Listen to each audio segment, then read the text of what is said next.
That's it. We just want to win for our team. My goodness! And Davie finishes it.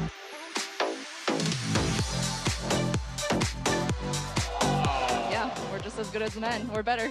It's a huge point for the Bay Area. Good chance that's the #1 highlight of the week.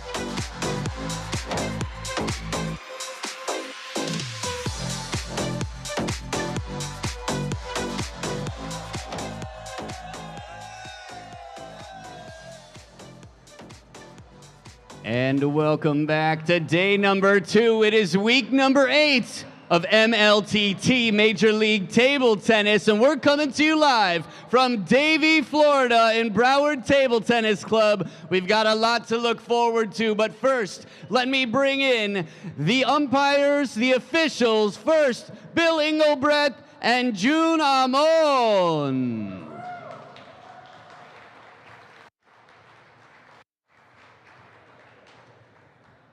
And the first team battling today, they're number 3 in the league with a big upset last night. Put your hands together for Princeton Revolution!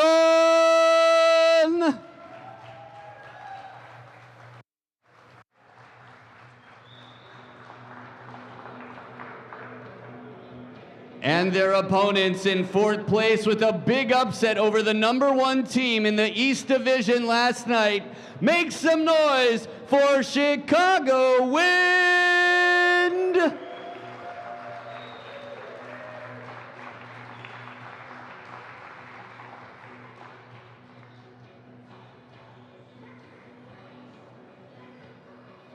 And now that all of the Warriors have entered the arena, it's time to shake some hands and slap some skins and let the games begin.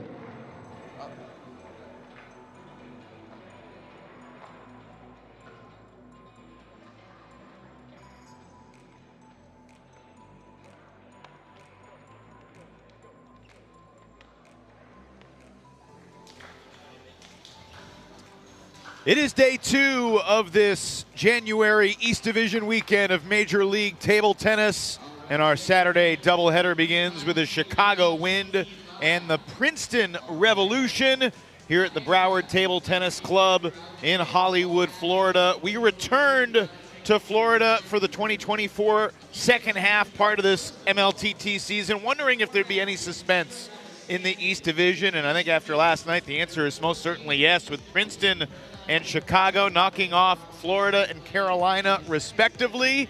And now one of these teams has a chance to get to 2-0 on the weekend. Welcome everybody. Hello, it's me, Evan Lepler, with Matt Hetherington. We were asked to make references. There's your Adele reference right there. Matt, which of these teams, Princeton or Chicago, do you feel is better positioned to build off their perhaps season-changing win last night?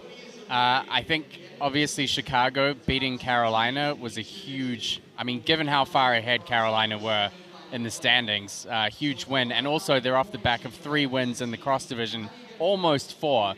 So if we're talking about momentum in the East Division, Chicago has the most momentum. They're still positioned at the bottom and they've got to lift themselves up. And this win, if they can get a win here, is going to be extremely important. But both teams have so much on the line here because they're trying desperately to get closer to the Florida Crocs. And I think this is, you could almost say, the crunch match of this weekend. Well, the top 2 teams in the East Division will make the playoffs, and this first singles match that we're getting ready to watch is really going to be huge to set the tone, because I don't know about you, it feels like a toss-up to me. I think both these guys are playing at a pretty high level right now. 2 lefties, slightly different styles. Which style do you think has a better chance of prevailing?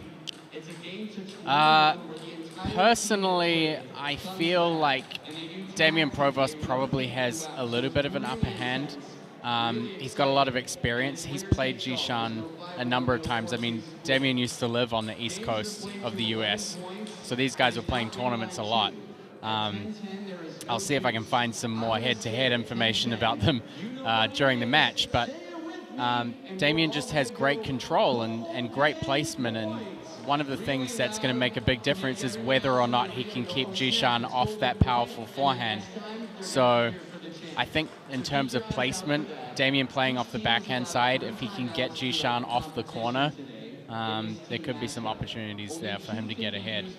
Second singles match features two players who were both inactive yesterday, so Daniele Pinto and Nishant Labaka will each make their first appearance of the weekend. Pinto in the top 10 in the MLTT Power Rankings entering this weekend.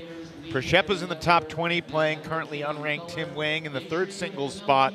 And then that fourth singles match between Kazaku and Desantalan. Also a contrast of styles. It's going to be interesting to see who can impose their will on the other. And another intriguing mixed doubles match. Kazaku plays with Tan, and Prshepa will play with Guan, as opposed to Jishan Liang, who played with Angela in yesterday's Friday match. But we begin with Provost and Liang. This is a turning point moment for both these teams' season, and we're going to learn a lot over the next couple of hours. Sit back, relax, and enjoy.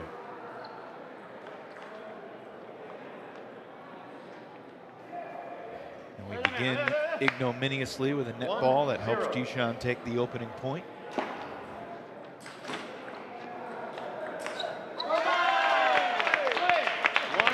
A lot of this is also going to be if Damien can actually control the first forehand attack from Jishan. So if he can block one back, it changes points a lot. And you can see he's going to focus a lot on that backhand to backhand angle, quick switches to the forehand. When he plays to the forehand, he's got to make sure it's a lot of pressure on the ball.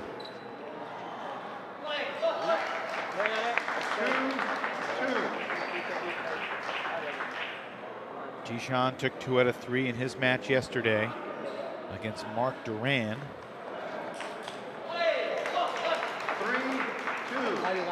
Damien Provost took the opening game over the league's top-ranked player Enzo Angles. Carolina's top star rebounded to take 2 out of 3 over Provost.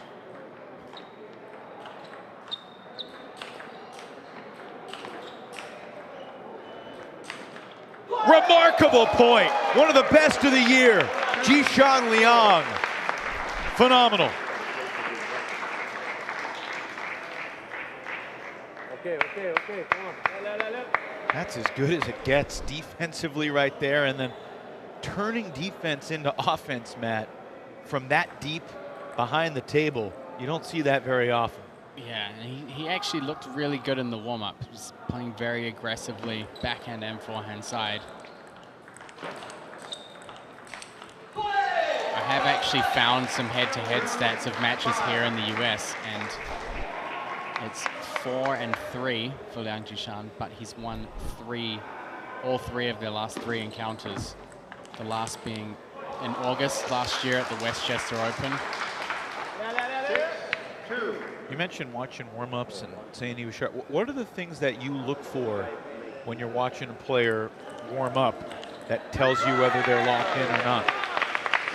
I think it changes depending on the player, but Jishan, if he's hitting aggressively and his shots are all going on, then that's a dangerous sign for anybody else in the competition.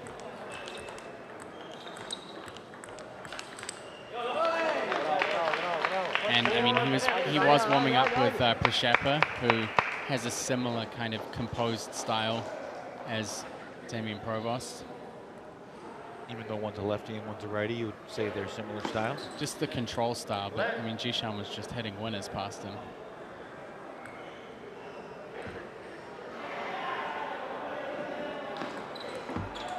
When you were ever warming up with a teammate, would you ever let them hit winners to help them gain confidence? Yeah. Yeah, I mean, I think during a warm-up, there's a time when you get to hit your big shots and they get to hit their big shots. And 8-4 lead now for Liang.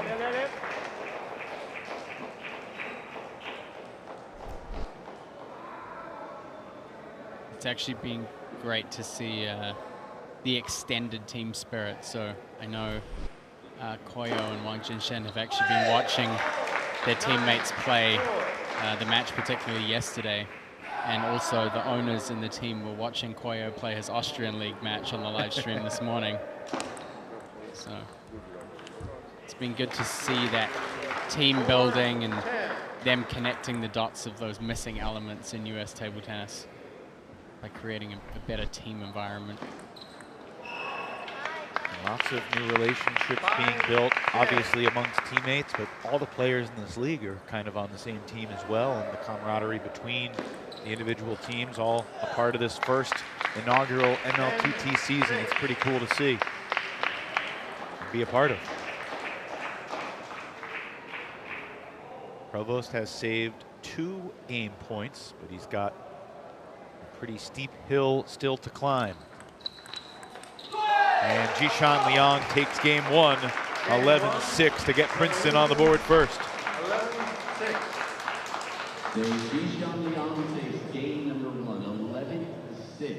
Certainly looked very confident in that first opening game.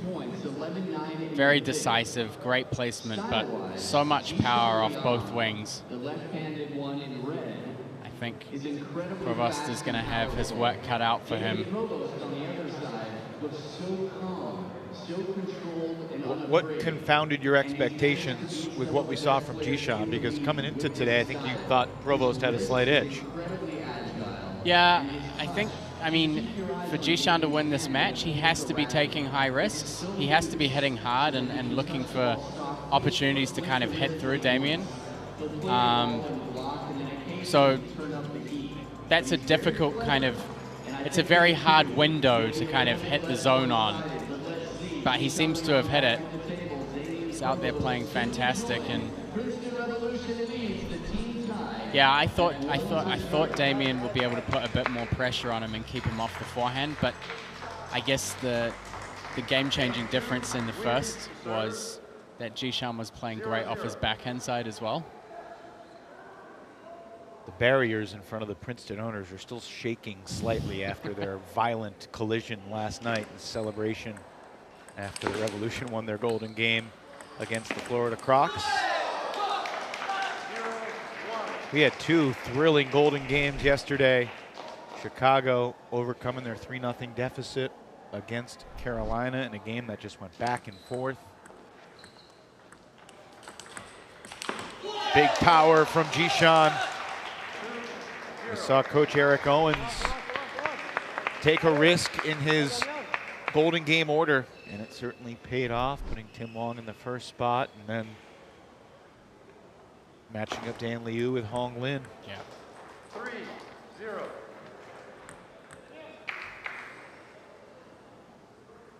This time he's dealing with the other member of the family. Yes, indeed. So 4-0, a big and strong start from Jishan. He looks pretty unstoppable out there.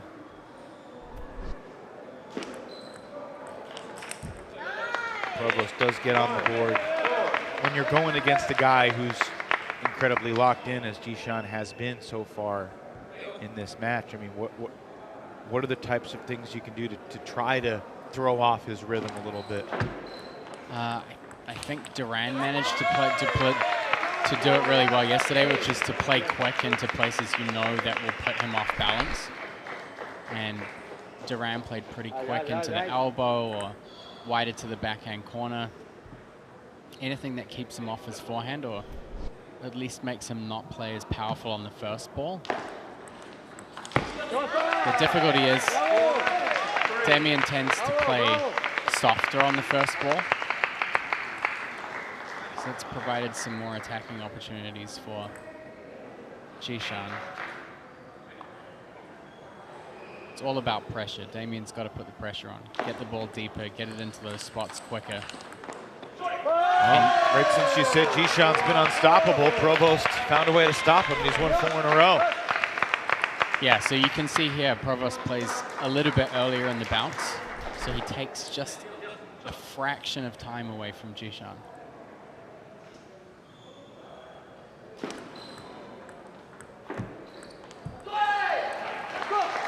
Looks for that inside out to the wide backhand. It finds the net instead.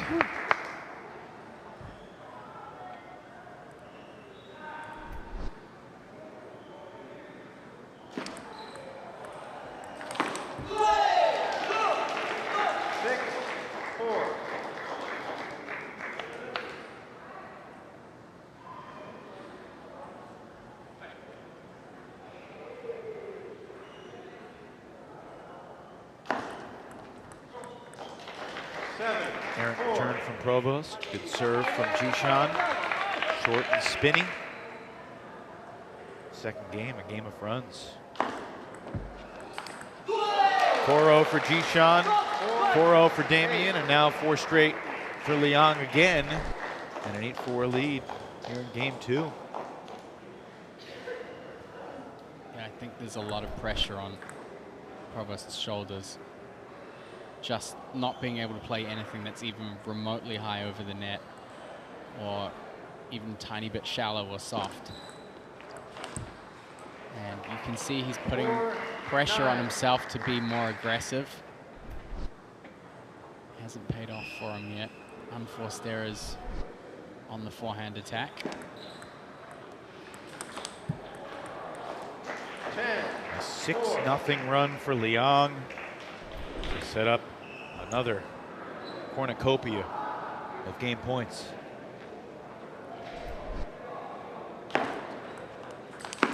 How about that? Emphatically slamming the door shut.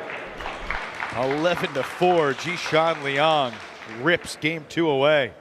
So game number 2, a similar Really decisive play from Jishan Liang. The 4 points that Damien got were all in a row, but on either side of it, it was the Jishan Liang show.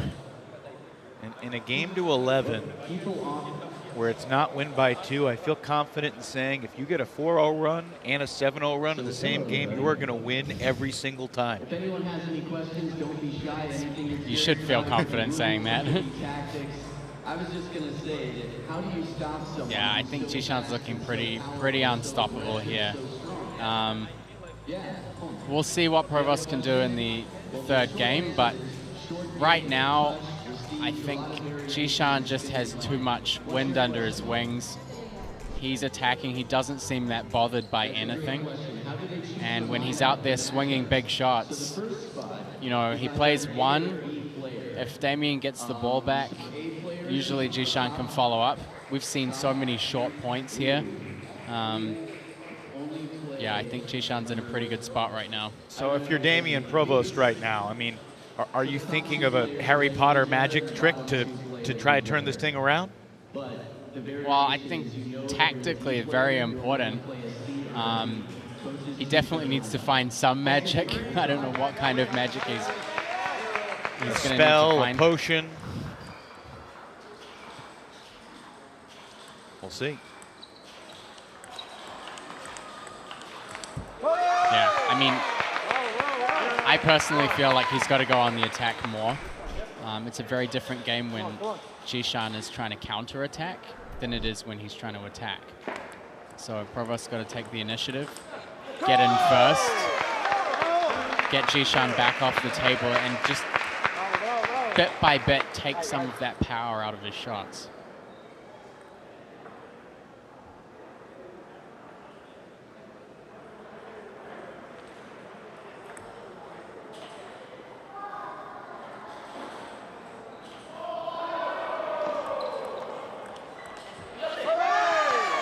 So you can see Provost is trying to make that commitment to attacking whenever the ball's long or half long. Spin the ball in deep on the first one.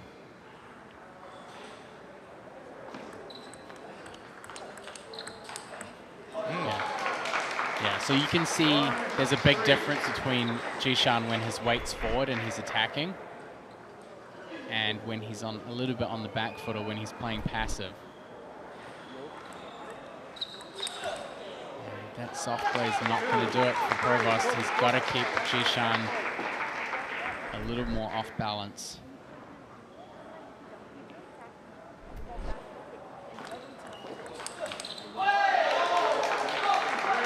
I mean, in table tennis, when you look at players with a large amount of power in their shots, it comes from the ground and the balance of the feet and the weight transfer.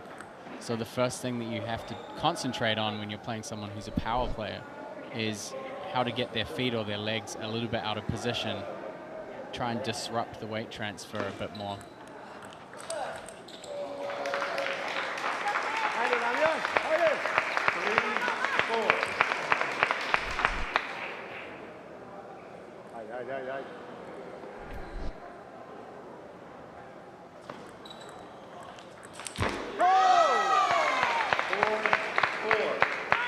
What does it say to you when it's a game of runs, when players, one player's getting 4 in a row and then the other player's getting 3 in a row, then back and forth we kind of go like that?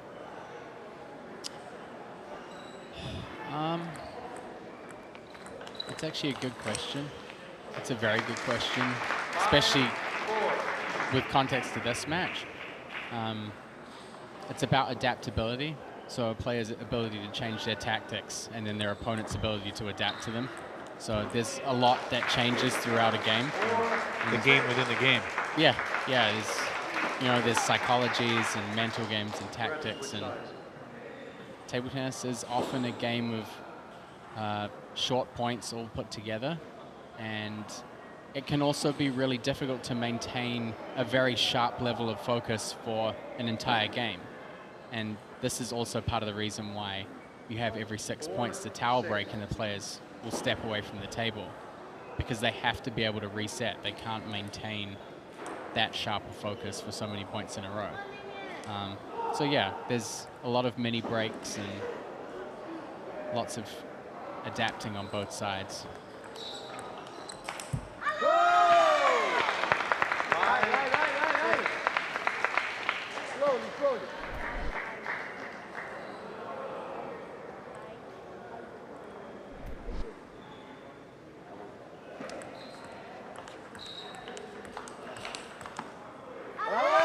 Provost gets the counter in.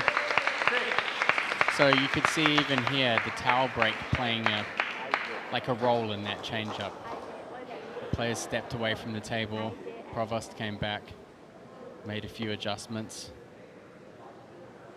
When you are playing a match, do you have in your mind, okay, after this point, I'm going to the towel? Is that something you're consciously thinking about normally? I wouldn't say consciously, but in the back of your mind, you kind of know when your towel breaks are, and it is important to take them, I think, for most players. Even if you're not perspiring? Yeah, it's just an opportunity to step away and hit the reset button a bit. It's been a closer contested game here in the third. Yes, indeed.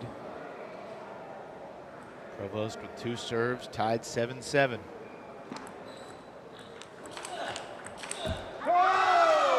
So this is what I was speaking about in the beginning. If Jishan hits one big forehand, usually the effectiveness of his second or his follow-up goes down in percentage. So if Provost can get his racket on the ball and defend the first, his chances of winning the point go up considerably.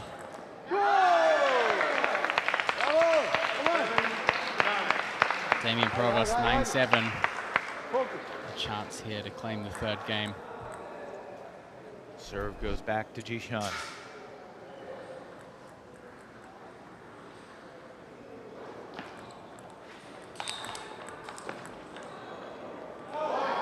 Big forehand again from Jishan.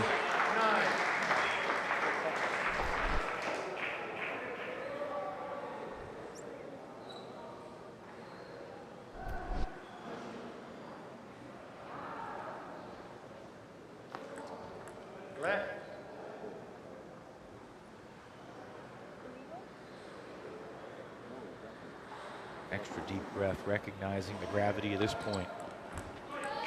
Gets a gift. Serve. I think in this third game, though, it's been really clear that Damien has started to neutralize some of that power from Jishan. He's been getting the first ball back. Second ball not as effective, but also reducing the amount of power that Jishan can play on the first ball. Let 9-9. That was a let, not a service error.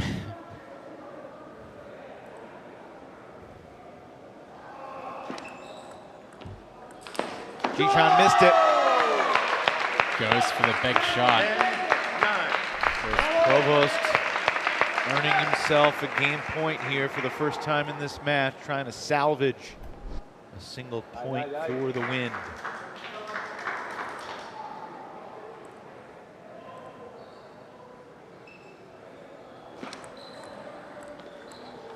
Nope. Provost prevails in game 3. And that was an impressive turnaround with how hot Jishan was through the opening couple games. Yeah, I mean, when you think about the amount of power that Jishan was playing in the first 2 games, basically in Happy Gilmore mode out there, just slamming forehands. For Provost to come back and make the adjustments that he did, I think pretty impressive. There was a lot of momentum going against him. It's the Princeton ownership team, Roger Kang, Andre Liu. Jishan Liang has put the headset on. Jishan, congrats on taking 2 out of 3 from Damien. Obviously, you guys have played previously outside of MLTT, but this is the first time you played in Major League Table Tennis. What was the mindset coming into the matchup against Damien today? Yeah, because we played previously a lot of time in Westchester or Ohio before. Always really close matches. But I'm lucky always win 3-2. So that's why before the matches I get a little bit more confident. Also, some strategy I'm ready for before the match. So yeah, ready for the... Those first 2 games out there, you looked like you were hitting really, really well. There were a lot of short points that you kind of finished off really quick. What was it this morning or earlier today in your practice or during the warm-up?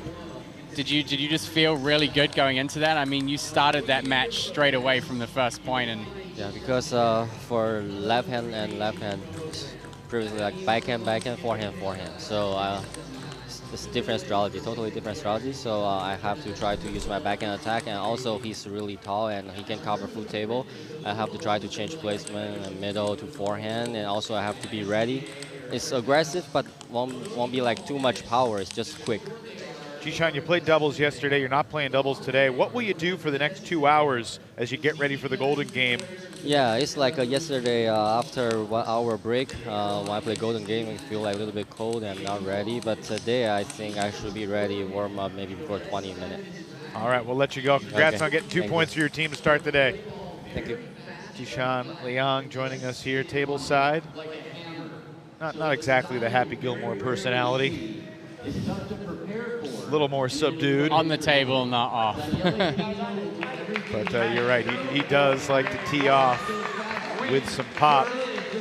Daniele Pinto has been one of the greatest revelations, I think, of Major League Table Tennis with what he has done the past few months for the Chicago Wind. But Nishant Labaka made his MLTT debut as a free agent signing in Rock Hill and showed himself pretty well in 5 and 4 in singles. Played in 3 different singles matches, and now has a chance to try to knock off a top 10 player in this league. I mean, I think coming into this league, I would not necessarily, looking at the total field of players, have expected Pinto to have such an impressive singles record. But he's just played unbelievably well, and really since the first week, he's just gone from strength to strength, and he's been consistently performing for the team. 3 straight for the Italian. This is going to be a tough matchup for Nishant because of the speed. I think Pinto is not a player that's going to play soft. Nishant loves to flat hit with the forehand. He's got short pips on the forehand, so lots of flat driving, very hard he hits the ball. But it's tough to do when the person on the other end of the table is so quick.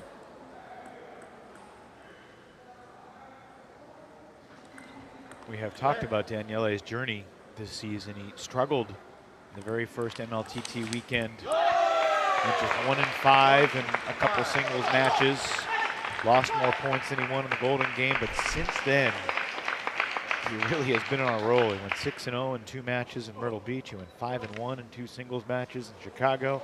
He went 7-2 in 3 singles matches in Rock Hill. So overall, he's 19-8. That's a nice little bit of misdirection by Labaka. Smart play. Pinto left-handed, looking for the step around.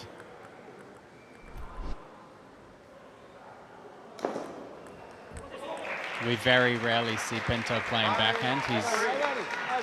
Has unbelievable physical stamina and movement to get around the table and play a pretty high percentage of forehand in the rallies.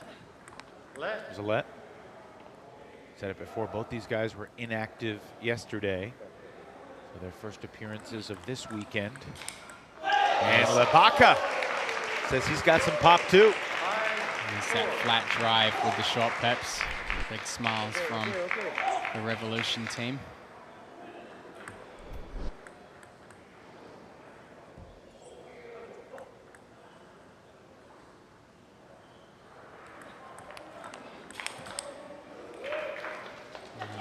If Labaka can get on that forehand, it's going to make it extremely difficult for Pinto. It's a really hard ball to counter because when you drive the ball like that with short pips, it's kind of dead. Sometimes it has, you kind of need to lift the ball. It can be very hard to counter.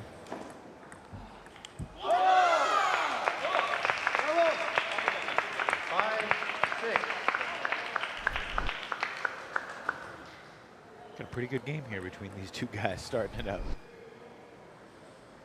Pinto got off to a good start. Labaka has responded. It drifts a little too long. Pinto picks off. 7-5. Easy forehand. Relax.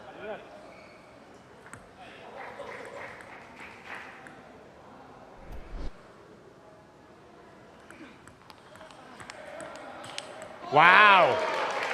How about Nishant Labaka? Second time he's caught Pinto stepping around. He knows Pinto's uncomfortable on the backhand. He was waiting for that moment when he would step to the forehand. Oh my. There are service errors, and then there's what we just saw from Daniele Pinto right there. Pinto trying to fire himself back up, giving away a point on his serve. 7-up. Another nicely placed shot to the far corner. This puts pressure on Pinto because now he has to think about covering that That's three. forehand corner. That's 3 times.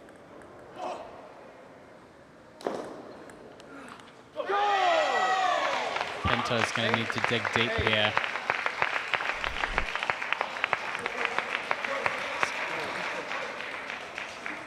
This first game is, in my opinion, for both of these players, probably the most important. Well, Labaka is certainly holding his own. Now the question is, can he get to the finish line? Does Daniele stay with the strategy that he's kind of embraced all season long, or does he make an adjustment here mid-game?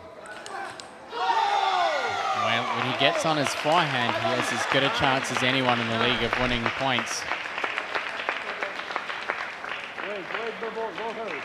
Labaka just not quick enough on the backhand flip. Directs the ball right into the middle of the forehand. He's got to play better angles.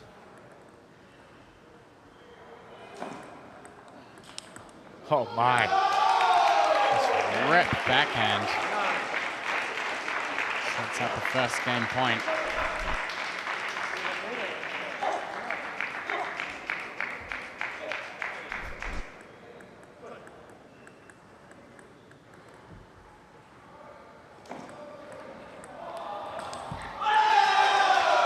Soft roll with the short pips, and it's enough.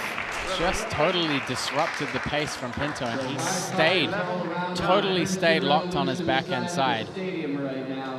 I think Labaka did all the right things to change how Pinto was approaching the points.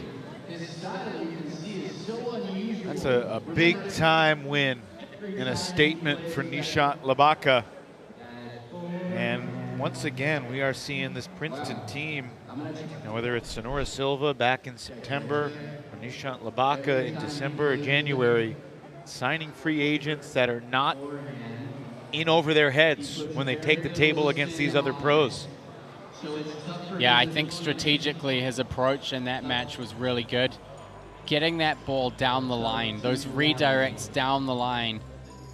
I mean, Pinto's game largely comes around avoiding backhand. He doesn't really want to play backhand. In order for him to do that, he has to step around on the backhand side a lot. But if he's always thinking about having to cover that wide forehand, it makes it really difficult for him to step around, and also really difficult to step around sometimes a little bit early, because every time he did it in that game, he got caught out. So it's a little bit of a mind game now as well. How will Daniele respond? Can Nishant keep it rolling?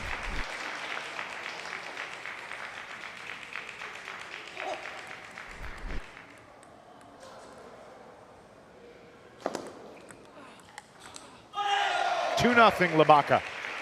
Labaka on the offensive.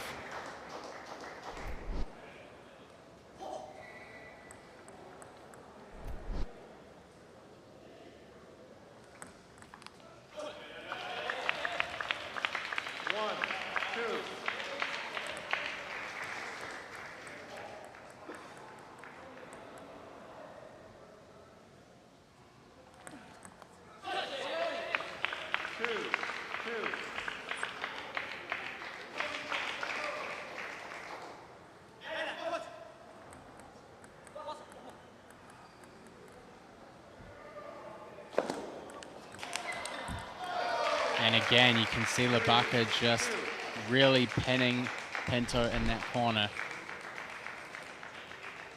Quick pace.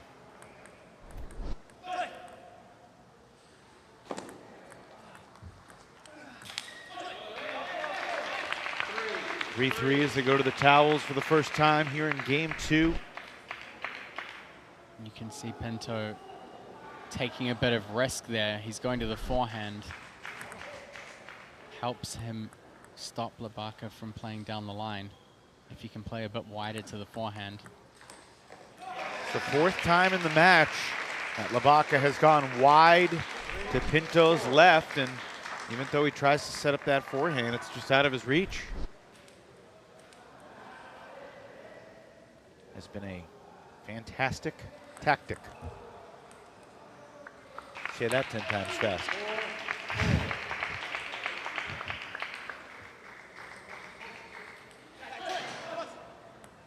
Just hybrid it and call it fan-tactic, I think. A bit of an easy unforced error there from Labaka.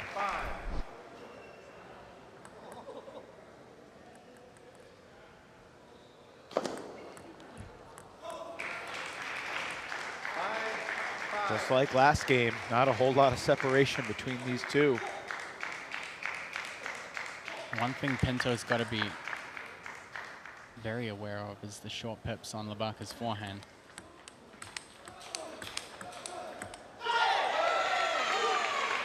Fighting for it out there. This is such a big match for both teams. Chicago Wind are already down 3-1. Pinto has the chance to draw things even again, but he needs to win the second game to do so.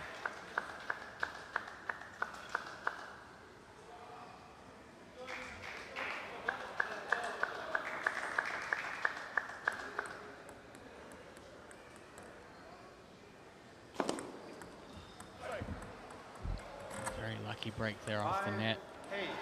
Ball just dropped over.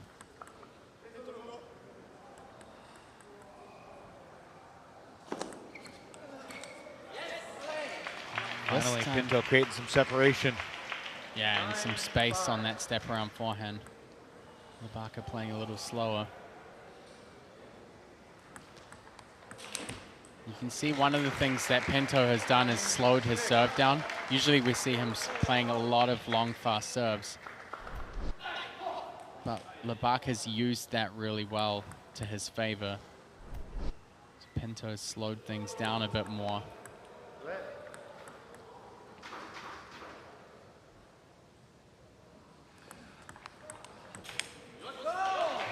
Labaka sends the ball long. Pinto 10-6 here in the second game. It was 5-5, now a 5-1 run. And Pinto has evened up this match 1 game apiece.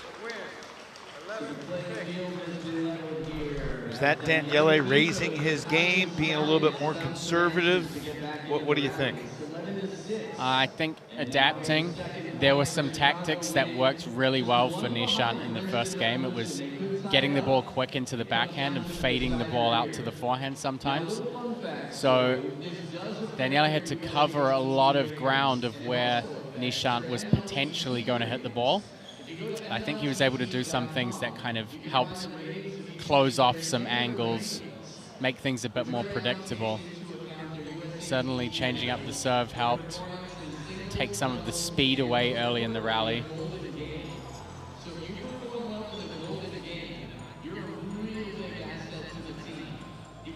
But I think he's had to be a bit more conservative and a bit more thoughtful about how he's playing. Usually we see him come out here and play really explosively, a lot of forehands one after the other. He's had to be very conscious about how he's hitting the ball and the placement. So I would say a bit of damage control from Pinto in game 2 will help alleviate some of the pressure going into game 3.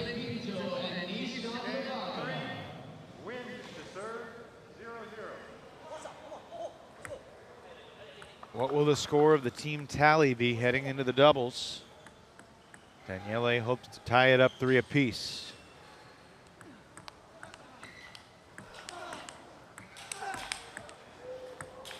Labaka with authority. Off to a flying start in the third. Was that another Harry Potter reference? No.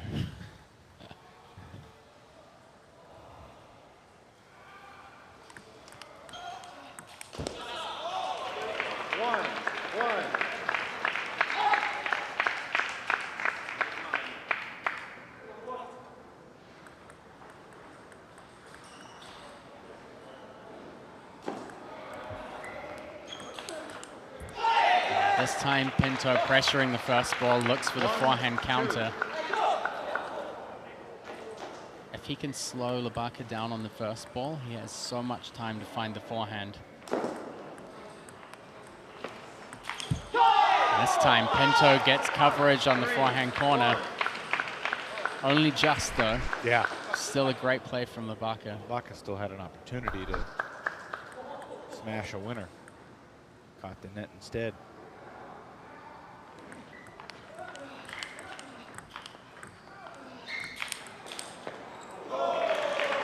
One thing you don't want to be against Nishant Labaka is backed off the table once he gets on that short pips forehand. It's pretty devastating. Players play.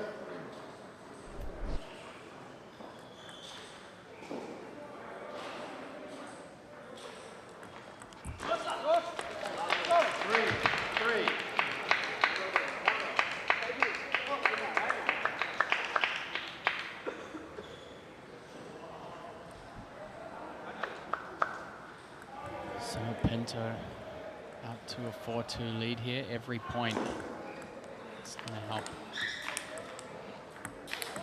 There's just no way. As soon as you hit one ball loose,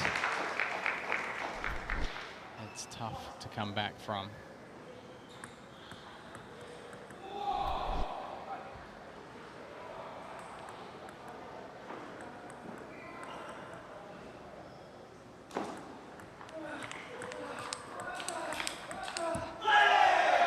Labaka going down the center of the table.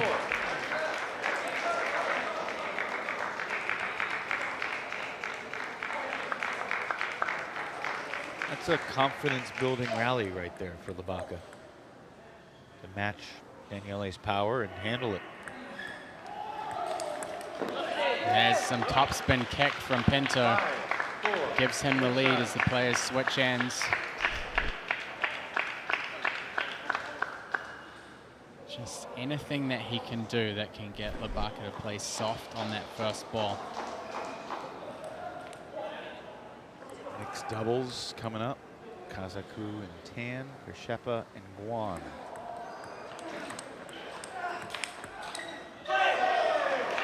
It is interesting to see Daniele go to such lengths to stay with his forehand. I think it's interesting. The question is, does he have to? I feel like if he used his backhand a bit more, just to put a little bit pressure, it's really hard to go after forehand for an entire point, for an entire match. It's physically demanding.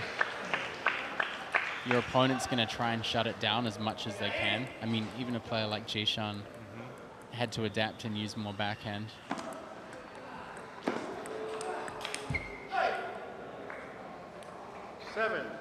So far, Pinto's managing to keep a really small safety net. He's been about 2 points ahead for most of this third game. Will it be enough?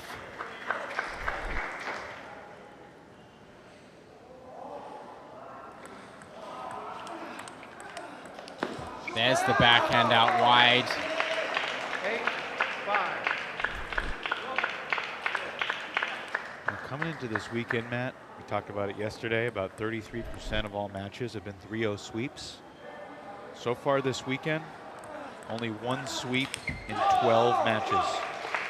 A lot of close ones, a lot of real competitive table tennis. Yeah, I think it's a bit of a testament to how much the East Division's really heating up as we get closer towards that playoff weekend. I agree. 5-10. It does feel like there's a different intensity this weekend, particularly in the aftermath of the East's performance in Rock Hill, where they so thoroughly dominated the West. There's sort of this kind of unspoken recognition. This is the varsity of Major League Table Tennis, and Daniele Pinto does rally back from a game down to beat Nishant Labaka 2-1. Strong closes to both games 2 and 3 as he wins 11-5 in the finale. And we are tied 3 points apiece on the team tally heading into the doubles. Another close competitive battle. And Daniele prevails 2-1. Daniele Pinto joins us now. Take a deep breath, Daniele. You certainly worked hard out there trying to stay with your forehand. What's going through your mind when Nishant is able to expose the fact that you're on one side of the table and he goes to the other corner out of your reach? You know, before the match I was nervous because I don't like short pinball to forehand. It's really a typical style. And in the combine I lost 3-0 to Hong Lin, so I was scared about this match. And I didn't expect he was flicking so good to my forehand, so this made me nervous. What I've tried to do is just serving more half-long and trying to stepping around and catching forehand. Yeah, and if you look back on the match in hindsight, do you think that in certain situations you could have used more backhand, maybe to your advantage, just to take some of that pressure off your forehand play? I mean, I know your style really revolves around chasing the forehand wherever it goes on the court, but he seemed to play really well and kind of take you out of your rhythm a bit.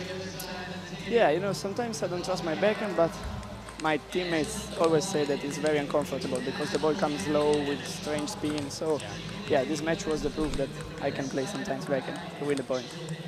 Daniele, have you surprised yourself with your performance over these past few months in Major League Table Tennis?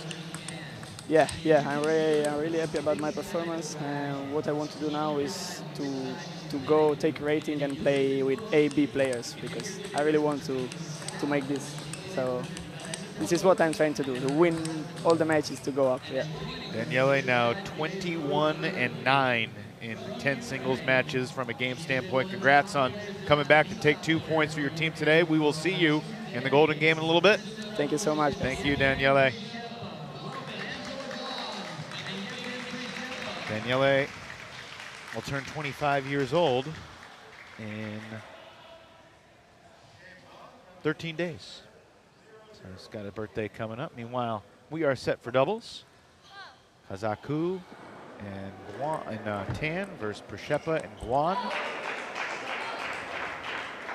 And every time you see the Princeton doubles duo There's a different stylistic dynamic because of Angela Guan's chopping pedigree.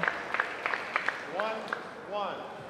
We're seeing Kazaku and Tan for the second straight day.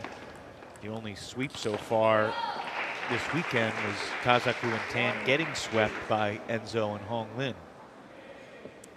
I mean, they have had some good matches together. I think in Chicago they played really well together. It's an interesting dynamic. I feel like the fierceness that they both bring to the table gels well together. I said this yesterday as well. Whereas Prashepa and Guan are very calm and collected, and you can kind of see them calculating more. So very interesting team dynamics at play here from both sides. I would definitely say that for me, my personal feeling is that Prashepa and Guan are a stronger doubles pairing than Guan and Jishan Liang.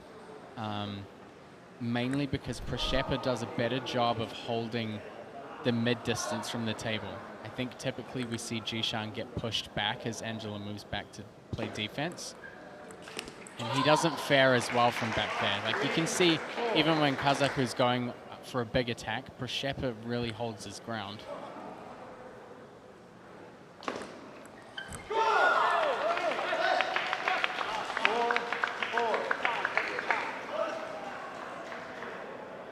Emily Tan, for me, has really been one of the players in the league that has kind of brought me the most joy to watch.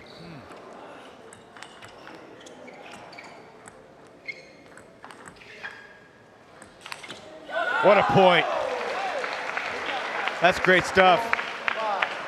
I think just the spirit that she's brought to the table, she's always happy to be playing, always competitive. You always hear her cheering for her teammates on the bench. She's been so much fun in the post-game interviews, and it's been really great to have her in Major League Table Tennis, and again, having those young players from the US being part of this experience. She's not the youngest in the league, but she's the youngest in the East Division. Emily Tan, just 17, senior in high school. Think about what you were worried about as a senior in high school. And for most people, it's not getting your homework done so you can travel across the country to be a professional athlete. You know what I was worrying about in my last year of high school? What was that? Where I was going to go to college so that I could get the most table tennis training in. Worked out all right.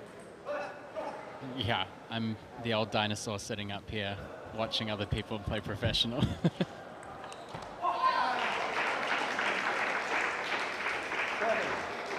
What type of dinosaur are you? An old one. You're not a T-Rex, though. Thanks. I don't know what that You're means. nicer than a T-Rex. You're like a Brontosaurus. But you're not that tall. I don't know. Well, we got to think about this.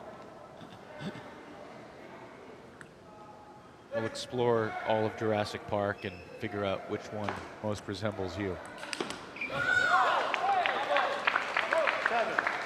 I haven't experienced your poisonous flair, if it exists, yet. In table tennis or just in general? In life.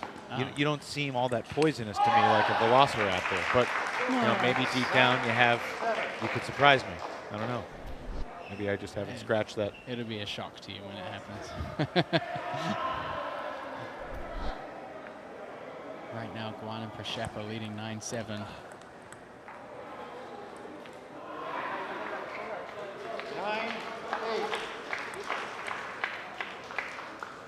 It's a pretty tightly contested doubles match.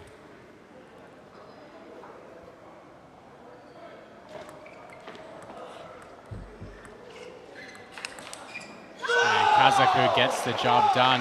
Was that a situation where you might have wanted to see Angela attack? The ball was kind of sitting up for her a little bit. Definitely. I think, I mean, if she turns up the attack, I think it surprises a lot of people. You have typically two different types of defensive players. You have more traditional defenders who play defense 99% of the time. And then you have modern defenders like Mathieu de Saint-Alain, who are attacking a lot. Angela typically fits into the more traditional defense.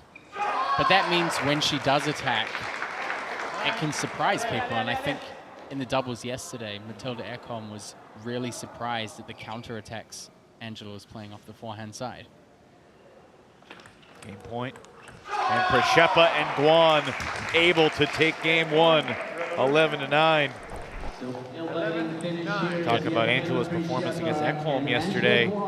She closed the deal in the golden game for the Revolution. They were down 16-12 in that golden game. Princeton got them back into it, and Guan able to finish the job. Yeah, I mean, I think they both had their moments yesterday at different periods of the team match. Angela did play really well in the doubles yesterday and then came in clutch in the golden game for the team. Princeton did his bit in the singles, and then obviously winning those 4 points in a row in the golden game helped them turn things around against the Crocs. Kazaku and Emily Tan really playing the more aggressive role, taking a bit more risk.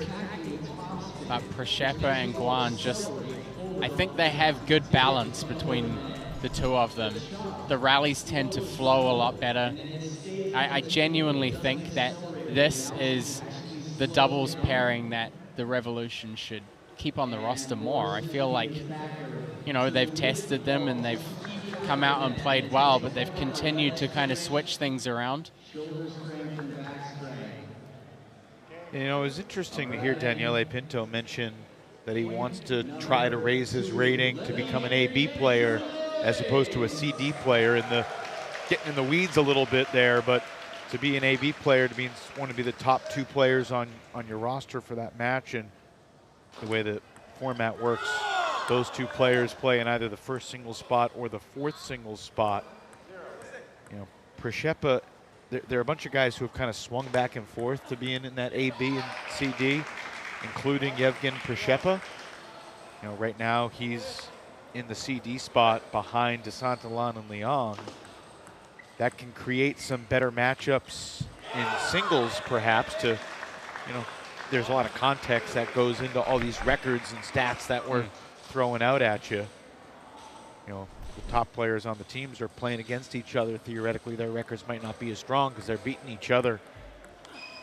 But that's what the team game is. It's about building that depth and camaraderie. And obviously, you know, you could lose every AB match, but win C and D in doubles in the golden game and be a really good team. Yeah. There's so many different elements at play in these. Wow. Oh, that. My goodness, we got to see that again. Over the net, it bounced on one side and then landed back on the other. That's a point for Guan and Princeton. She couldn't do that again if she tried. Well, maybe not straight away, but we'll see. I guess she's the type of player that would do that more than most. Yeah, definitely getting that heavy backspin rotation on the ball certainly helps the ball move back when it hits the net.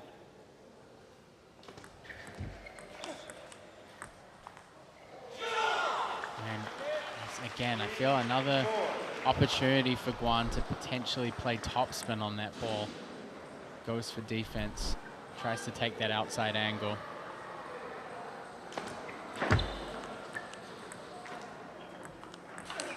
That's a great response from Princeton, sending Kazaku to the floor. Nice to see the Revolution ownership helping him out there. Emily Tan had quite a look on her face as her teammate went sprawling into the barricade. Get up, dude, I need your help.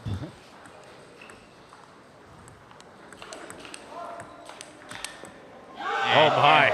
Just blitzes the ball. Well set up from both players. Tan has had a moment in every game lately where it just looks like she's in complete control. And that catches the side. An apology issued from Guan and Princeton, but they'll take the point. We had that moment yesterday with Marc Duran when it comes to whether the ball hits the side or the top edge. There's still folks debating that around these. We were talking rounds. about it in the van over. It can be pretty tough to judge, but as long as the ball hits the top surface of the table, even if it's only a little bit, then it counts. But if it hits the side of the table, that's a point for the other team.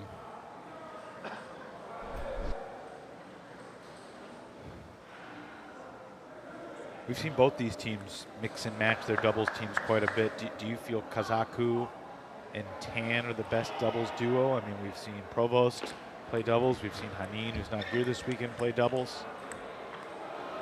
I think these are the best combinations from both teams. I think it's an energy matchup between.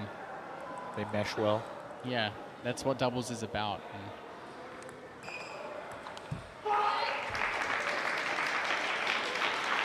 Two sides of the coin for Emily Tan. She hit some masterful shots, and then there's a moment right there where she gets frustrated with herself in disbelief that she missed it.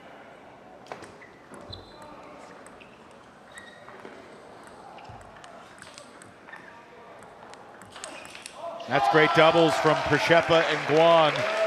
This order is definitely much better for the Revolution. Having Angela chopping to Emily Tan kind of takes the bite out of her attack. She's got to spin slower. And Princeton seems to have the measure of countering that shot pretty nicely. So the Revolution will take the first two games here. Second one, 11-5. Yeah, much more sizable margin in game two for Princeton and Guan. Now Yevgen's going to have to turn around real quick and play singles against Timothy Wong. Third singles spot. Later, Kazaku will return for singles against Matthew de Santalan. Did chat with Matthew before the match today. He said he's feeling a little bit better than he was yesterday. Somehow he was able to take 2 out of 3 games from Daniel Gorak despite battling some flu-like symptoms. Yeah. I think one thing that might make things interesting in his matchup with Kazaku is yesterday he said, you know, he wasn't feeling that well or quite as energetic, so he opted to play more defensively. It'll be quite interesting to see how that plays in against Kazaku or whether he has to attack more. I mean, Kazaku on attack is a crazy man at the best of times, so it'd be, yeah, I'd be interested to see how he goes against defense. It is time now for game number 3, Chicago Wind and Princeton Revolution. Nope. Ever colorful Adam Bobrow emceeing the festivities once again here in South Florida. Chicago Wind players might have gotten away with it a little bit there. You could see umpire's Bill Engelbrecht had his hand on his chest pocket, maybe looking for a card there. What did they do? I missed it. He called time probably about 20 seconds before they actually came back to the table, so the umpires try and be pretty strict with. Apologies, I was a little distracted by the bright colors on Adam's clothing and apparel.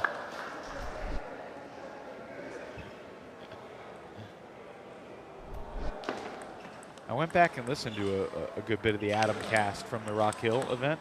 I enjoyed listening to you and Adam together. You guys make quite a pair. It was definitely a very different experience. That spinning wheel just brought some of the most bizarre experiences I've had in a commentary booth before, but definitely kept me on my toes. Right now, Kazaku and Emily Tan are off to a flying start. They need to get in the lead for when the order changes at the half. 1-4.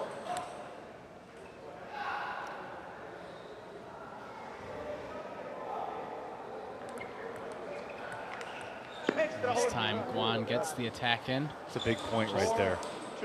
Before they switch sides, before the order changes, they switch sides maybe at 5-2 instead of 5-1. That could be the difference. One thing I think, everybody in the table tennis world knows, but for the table tennis outsiders like myself, when you watch the spin that's on virtually every ball up close, it's tough to appreciate just how vicious that spin can be. And reading that spin, anticipating it, understanding it, dealing with it. I mean, these players make it look easy, but as you know, like if you and I play together, you would make someone like me look so silly. And most average basement table tennis players can look so silly against these professionals because it's just ridiculous. She's going to chop and then and Alex can attack it. The answer is I mean, we're about to switch. It's difficult for people to understand table tennis. You have a ticket. You just got all of them. If this were Pokemon Go, you'd already have beaten the game because you're catching them all here today.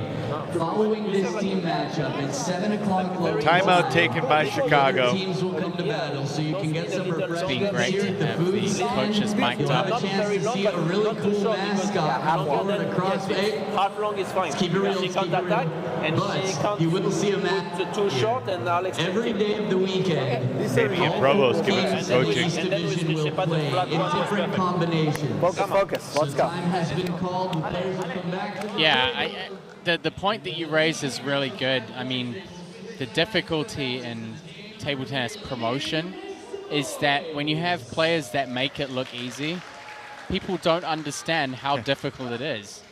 I kind of said this once. I think I was just ranting on Twitter, probably, or X now.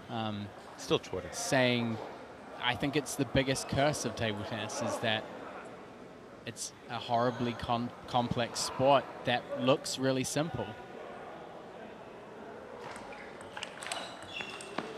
What quick hands from Yevgen Prishepa. And whereas it looked like Chicago might take a 5-1 lead to switch sides, Guan catches the edge. The Revolution score 3 more consecutively, and they have a 5-4 lead as the sides switch. Princeton pursuing a sweep here in doubles, looking for a 6-3 lead. This time, Emily Tan gets the forehand in. It's all about disrupting rhythm to Emily Tan. She gets the ball to the backhand of Prishepa. As he said, he's going to be up next against Tim Wong. Singles number 3. This has a chance to be a really big day for all the Yevgen Prishepa fantasy owners out there. What a coincidence that you would bring that up, Evan. With a smile on your face. 7, 5.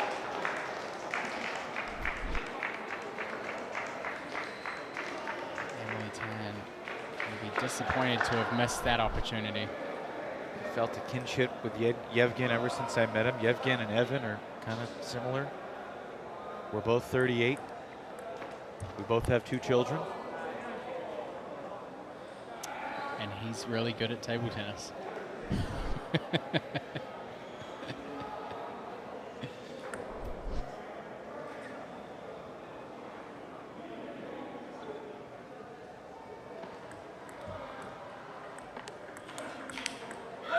Kazuko swats the ball away.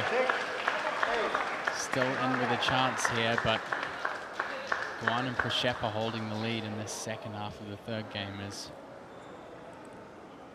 tough to come back from.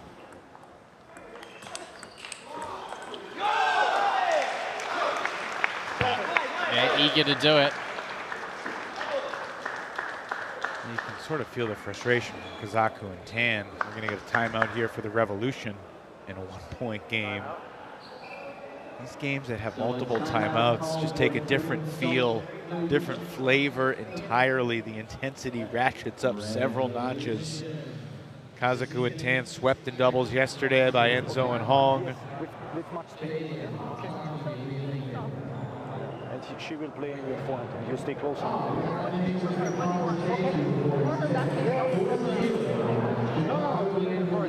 How do you feel confident to make cut? Depends where you feel. Yeah, just on the table. But if you let me know where, it will be better. Where? But it's okay. Where you feel? But it's okay. Okay. Then If you recognize her cut is good, you stay a little closer. Because then it's come the only high ball. He's wrong side and no power my shot. Yeah. You play good. No problem. Come on. Come on. Come on.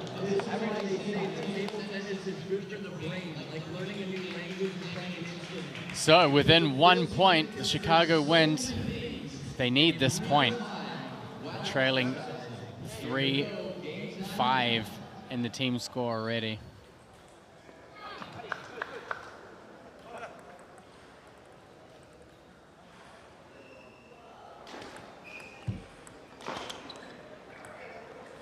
Just caught.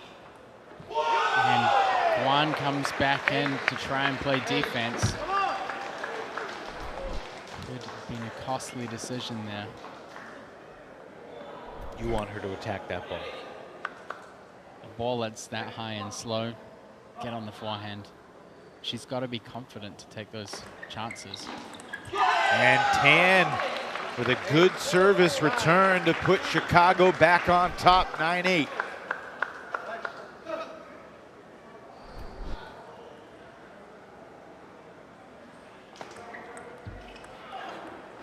And that clips the edge. Princeton with the backhand flick. Yeah. Good fortune has been on Princeton's side a few different times in this match. Will it get them to the finish line against Kazaku and Tan?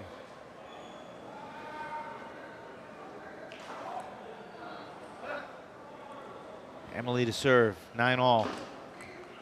And a missed hit from Princeton with the backhand. Game point, Chicago, to get back within 1.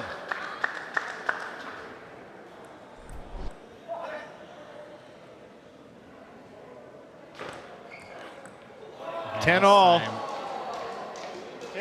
First golden point of the day coming up. Seemed that ball bounce dipped a little more than Kazaku was expecting. Kind of went straight under his racket.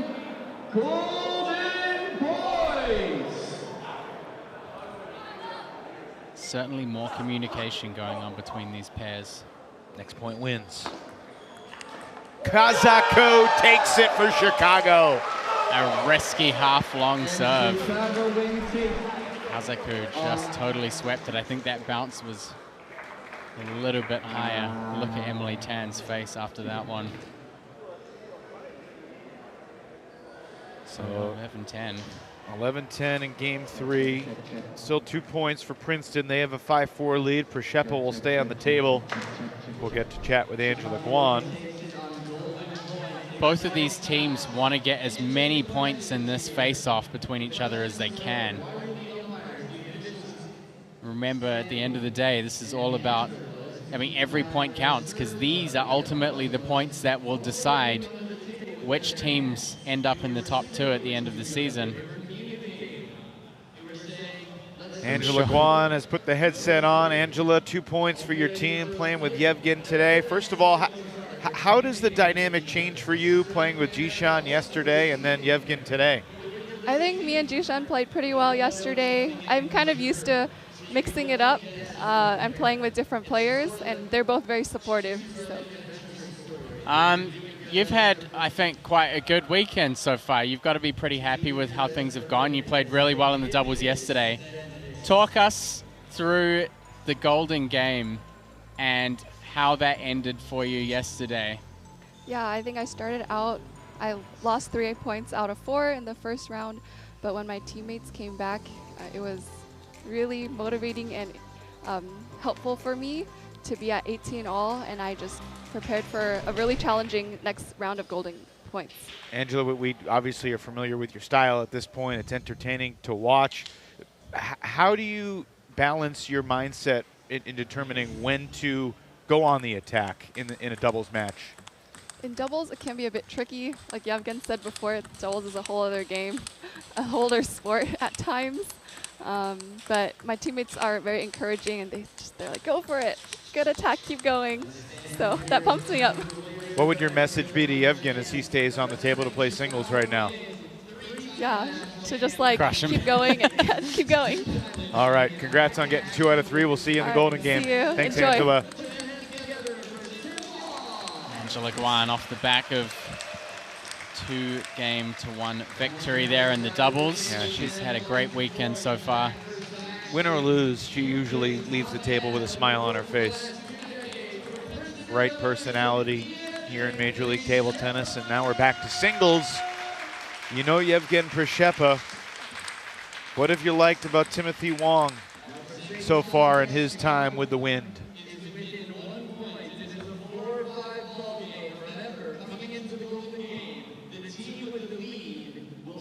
What do you think of Timothy Wong?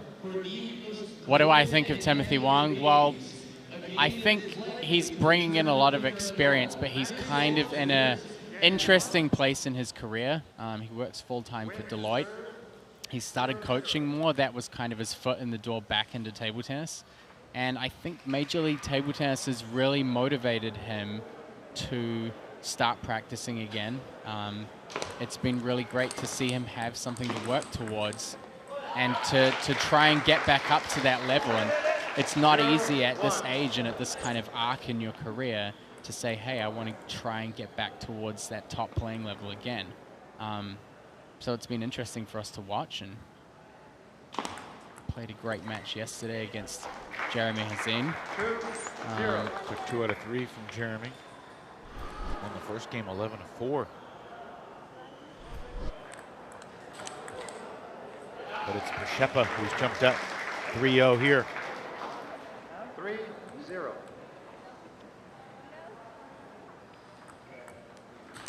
How about that? Prishepa showing no ill effects from the Golden Point defeat he just suffered. Coming right back to the table with a vengeance. 4-0.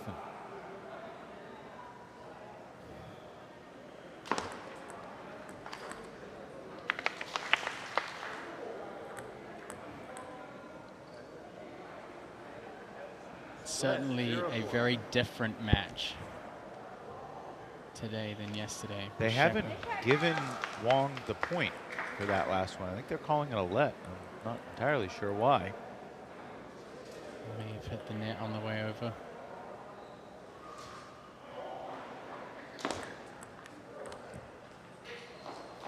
Wong thought he won a point. Instead, he's down 5-0.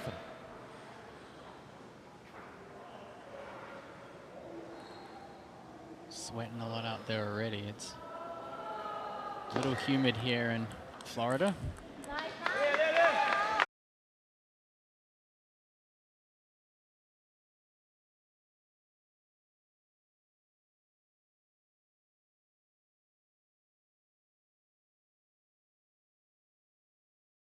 So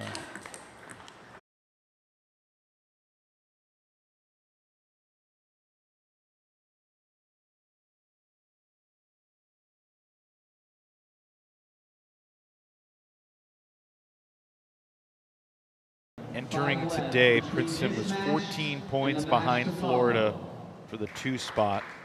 Chicago was 20 points behind, and those are not inconsequential margins, but they're not insurmountable margins either. I'd be very surprised if anybody catches Carolina, but the Crocs are there for the taking, and we saw some shakiness yesterday from some of the Florida players that we've gotten used to see dominate, like Daniel Gorak and Ojo Onalapo. Interesting to see how they bounce back today and what the matchups are going to be. You know, as Frank Arias and Alex Yang, you know, come up with their lineups before the 7 o'clock showdown tonight.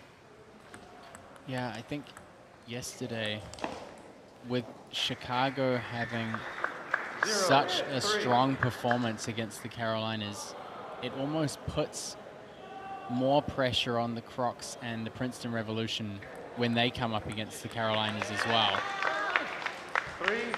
3-1. After last night, Carolina with 191 points, 29-point lead over Florida. 4-1.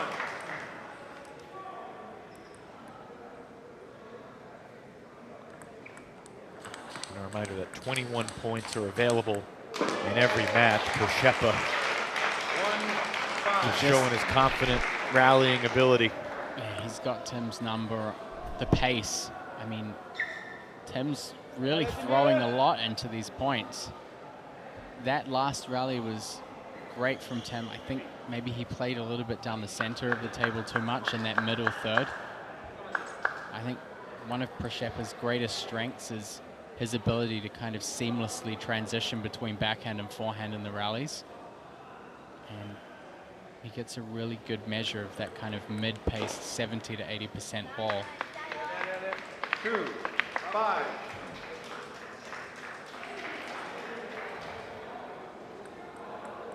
Don't want to oversimplify it, Matt, but for both Princeton and Chicago, they need to win Golden Games the rest of the season. I mean, to have any chance to catch Florida or Carolina, they need to win probably 2/3 of their Golden Games at least. Yeah, I mean, we've already seen what happens if Chicago doesn't win the Golden Games. And it has been them at the bottom of the table. And the change up from Chicago was more focus in the area of the Golden Game. They had a great record in singles from the East Division, but they weren't converting wins, and they weren't converting those Golden Game points. And yeah, Eric Owens said they had to put focus on the Golden Game. They've done that, they've made the shift, and it has converted results for them. Speaking of a shift, how about this response from Tim Wong? All of a sudden, 5-all. The serve going back his way here. Trying to change the momentum of this match. And he's got the lead. Long reverse does it. I feel like we've seen that serve done more in this league than in the table tennis world in general. The long, fast reverse. Why do you think that is? I actually don't know. It's a really tough serve to control. I know Daniel Gorak uses it a lot. He's probably the player that I've seen use it the most. It's tough to do a long, fast serve when you don't have the kind of rotation of the torso that you do with the pendulum serves. It's tough to get the acceleration to get the ball long without it going high. Don't forget this, just keep, start new now. Yeah? Stop. Come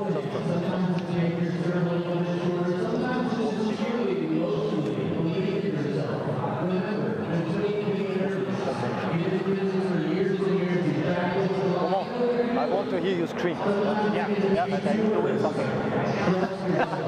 No, you can also do without. Listen that scream. If I lose always. No problem. Yeah. Very serious, tense moments.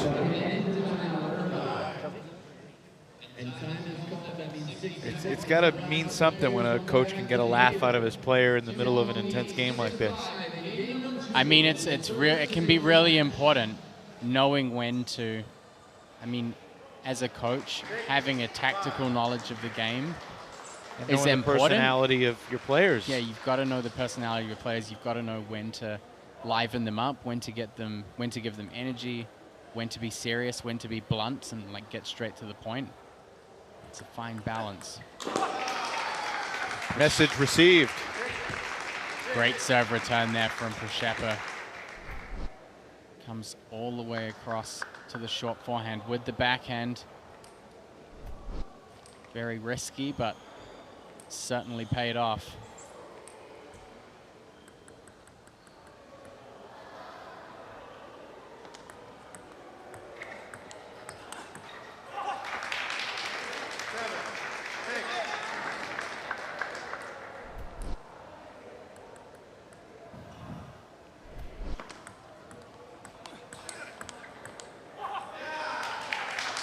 A little more vocal from Prszepa. You heard it from Coach Matthias Harbison.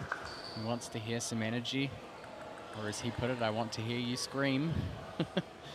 He wants some vocal output from Prszepa to get him confident.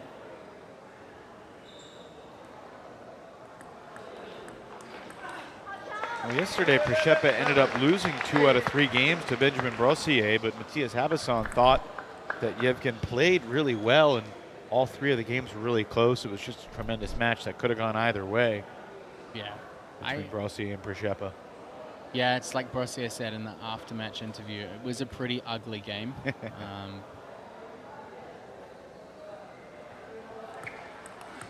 How about that return?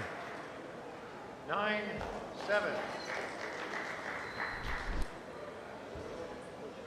That's one of the risks of playing that long, fast reverse, is just not getting enough forward momentum. Przeppa sets up a handful of game points here in the second. Excellent timeout from Habison. And Przeppa able to finish the job. Miss hit from Wong there at the end. Yevgen will take it. He's got a 2-0 lead. He'll go for the sweep here momentarily. If he can get the sweep, it would also clinch a lead for Princeton going into the Golden Game. And this would be even before the final singles match, which will feature DeSantillan and Kazaku.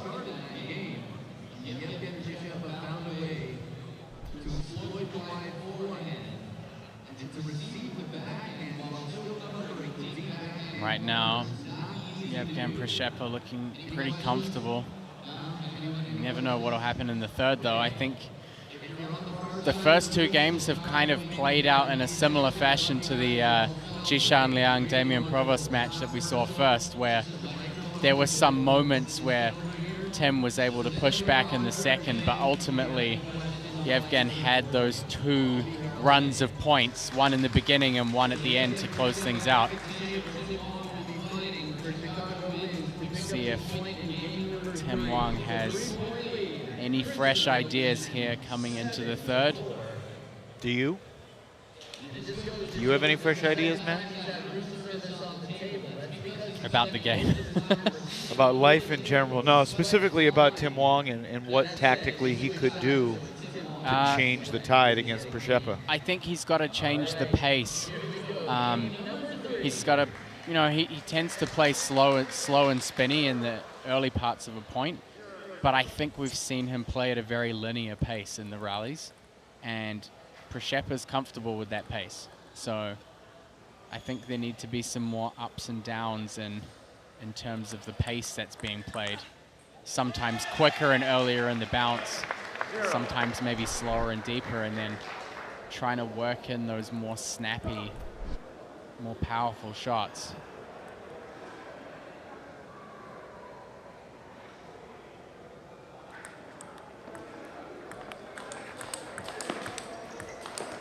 I think also, even looking at that point, wide angles. The first two balls, again, as I said in the first game, played down that center third of the table. It's not really breaking wider angles. So getting the ball out wider, I think, would help him a lot too. And how about that serve from Yevgen Przeppa?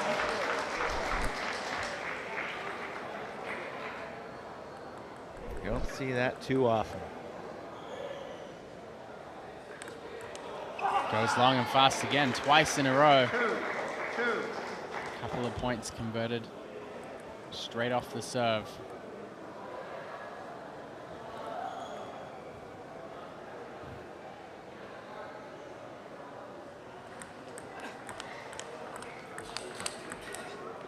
This time, Tim Wang really putting pressure on the elbow of Przeppa. That pocket where he switches or gets put off balance on the forehand. Pretty common area to attack. And he finds it again, coming across from the other direction. Tim Wang, 4-2 in the lead here in the third. See if he can keep it going. By rule, Matthias Habison cannot take another timeout during this particular singles match. You can only use one in a particular match. You only have two to use before the Golden Game. Each team has one timeout to use in the Golden Game.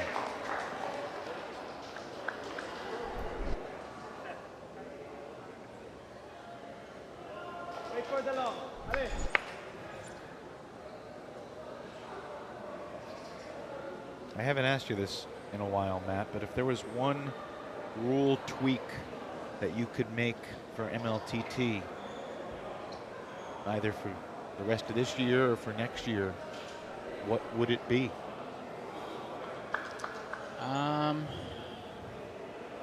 I think something around the Golden Game. I'd like to see a little bit more of the game outcome rest on the singles and doubles.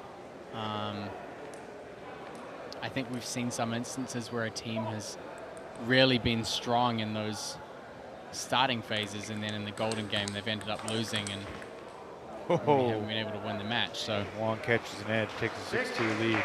Yeah, I don't know. Maybe something like making the Golden Game worth 4 points instead of 6. You want to have the excitement there, and I love that the Golden Game is such a meaningful part of these matches. But there's so much energy and match play that goes into these individual games.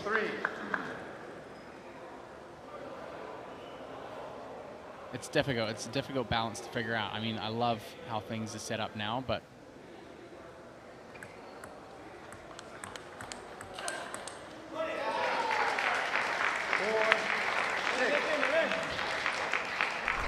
I would be a proponent of eliminating the 5-point cap at the start of the Golden Game. If you have an 11-4 lead, you should start 7-0. Yeah. I don't know if that.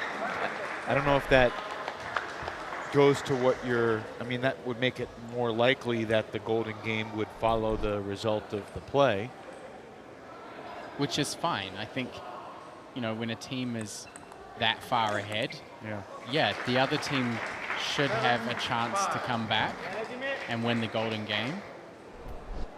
But yeah, the 5-point cap does restrict things. I mean, 5 points in a game to 21 it's a lot.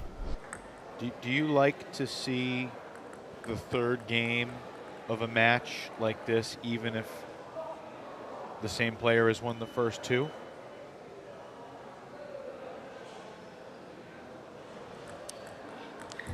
I mean, it changes. You mean like the? I mean, what if you win the first 2 games of your match? It's over. You get 3 points for your team. Like a bonus for winning the match. You win 2-0 and you get 3 points for your team, and you don't play the third game. Timothy Wong's grateful for the third game right now because he's still got a chance to earn a point for his team. I think it would add a lot of gravity to game 2, always. Because one player is playing to stay alive and the other player is playing basically for 2 points in that game instead of 1. Yeah, you'd essentially, that would be changing it to a best-of-3 match. It could be interesting. It would shorten down the format a little bit. But then right now I think the league is primarily focused on scoring game points. If you switch to that layout, the matches will become more important. There's definitely a lot of discussions that I know the team will be having.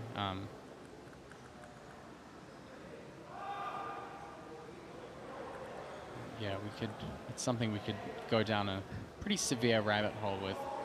Right now, Tim Wong is up 9-7. He's channeling some Damien Provost energy here.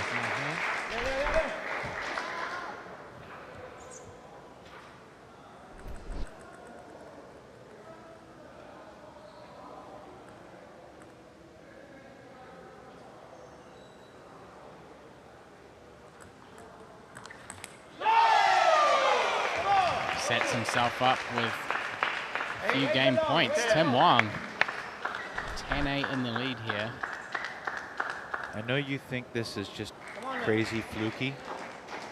Do you know where I'm going? Yeah, of course. Where else would you go? Let's wait till the end of the match, then I'll go there. Okay. 9, 10.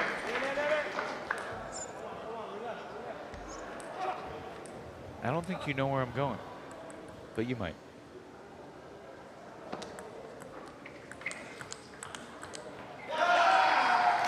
Przeszepa has battled back from 10-8 down, and we've got another golden point. It's a golden point with Tim Wong holding the serve. Przeszepa lost the golden point playing doubles with Angela Guan in pursuit of the sweep not long ago. See if he can sweep the singles.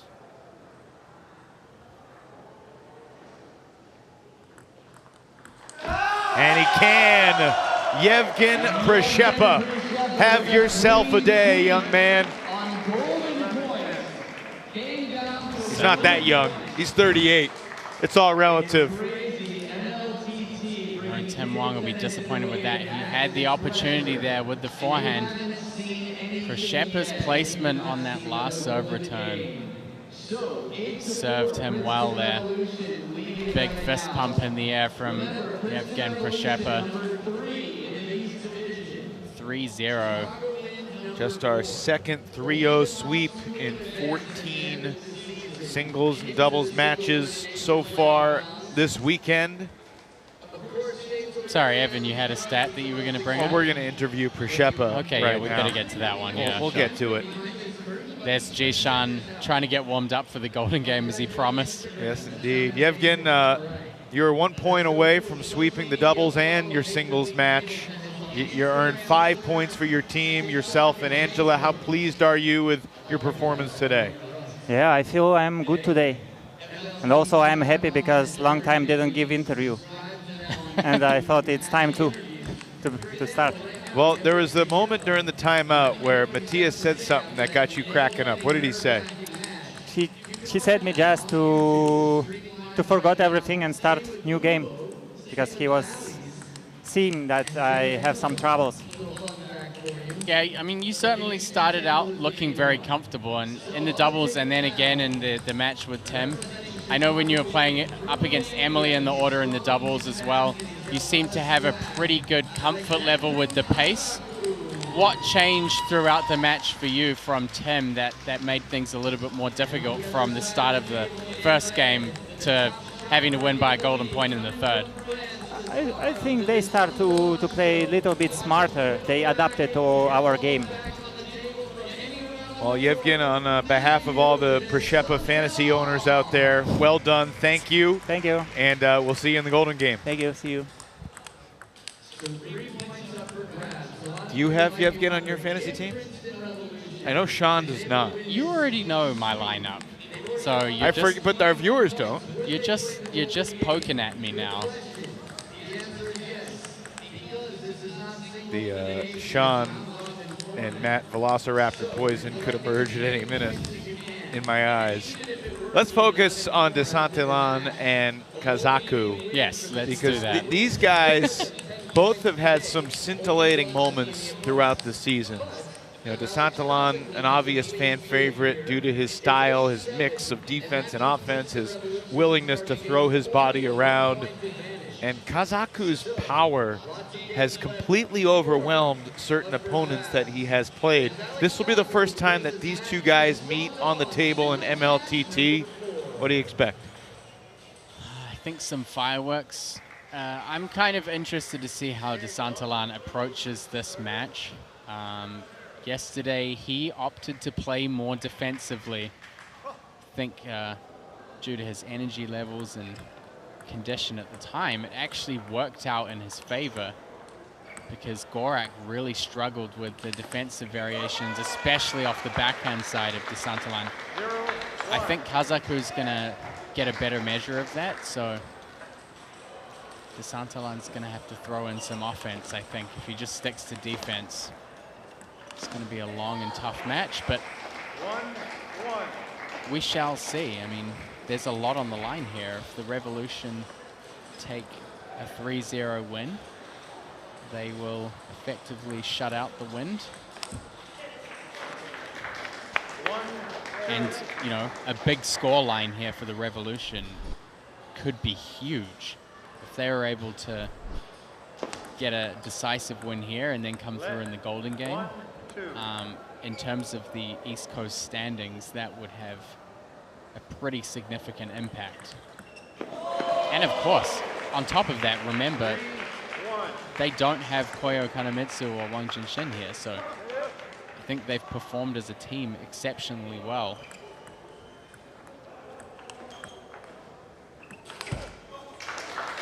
Who needs those guys, really? Top 5 power rankings, Kanemitsu and Jinshin Wang, first round pick. He's had his moments as well. Right now, DeSantolan's off to a great start. The defense is working well. He is looking for those attacking opportunities.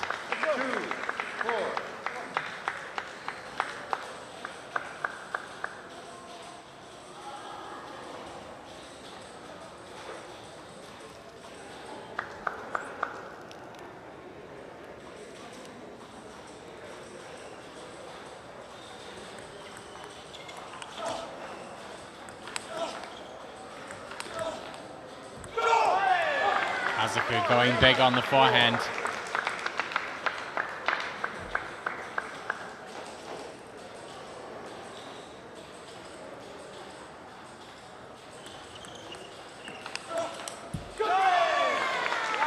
And draws things up. You can see Kazaku looking for those corner angles, either going to the backhand corner or getting the ball out wide to the forehand corner. DeSantolan flips the racket over the red side. Inverted smooth rubber for attacking, usually on his forehand side, but he does use it for the serve to generate more spin. And also the backhand attack.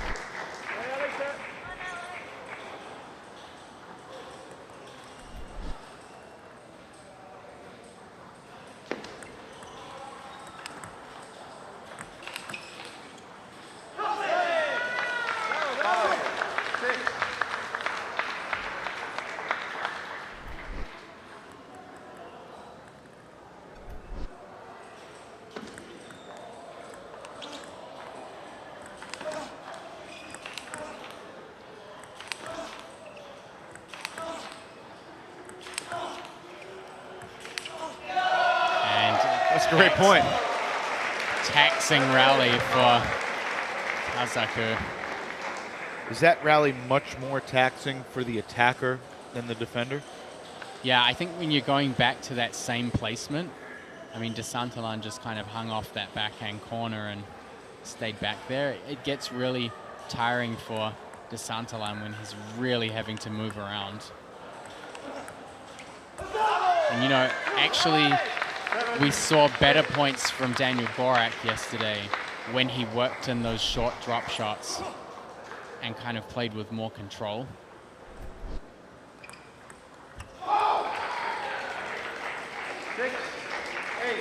When you're back at the back barriers, power doesn't necessarily intimidate you too much.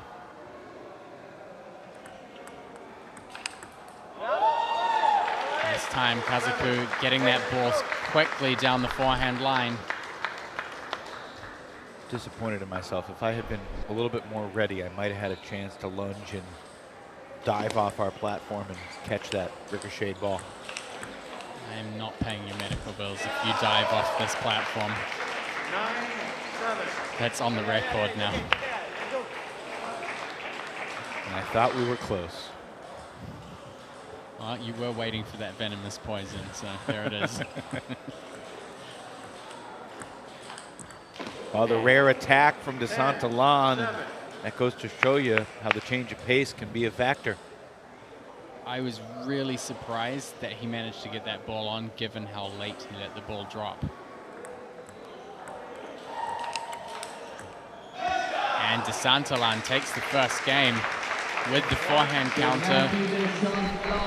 Kazaku's power hasn't done enough to phase the modern defender from the Princeton Revolution. You can see how comfortable DeSantolan has been in that back third of the court. Once he gets far away, he has plenty of time to deal with power, plenty of reach to deal with that wide forehand ball. Kazaku has to focus on depth as well. He's been driving everything deep. nothing short. He needs to move De Santillan around. I mean, one of the major strategies that people focus on when playing against defenders is the different dimensions of movements. You can move a defender left and right, but you have to move them also in and out from the table too. Once you get them moving around the whole field of play, it's really taxing on the legs. Lots of changes in direction, changes in movement. There was a moment in the fall, probably like middle of the night, where I had the idea of a nickname for De Santillan, and I haven't mentioned it until now. Well, you still haven't mentioned it, so. Well, you know what's coming.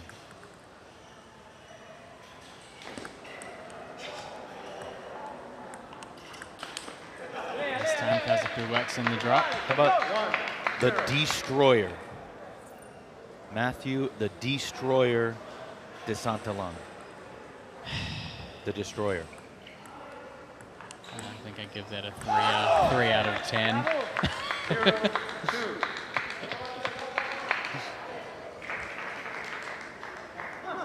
Obviously, it focuses on his defense. And he has destroyed many an opponent this year in a variety of ways, mentally, physically, emotionally. I guess. Generally, destruction is not the first thing that comes to mind when you think of defensive plays. But certainly when he's on the attack.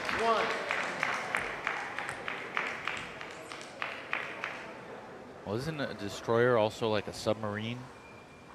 It's no, above water. Is it? Yeah. Never been in the Navy. No, neither have I. But I come from a country which basically doesn't have one, despite being an island. So you're saying you would have been in the Navy if your country had had one? No. That's a nice shot. I did almost end up living in Hawaii, though, instead of moving to New Zealand, so who knows? Things could have been different.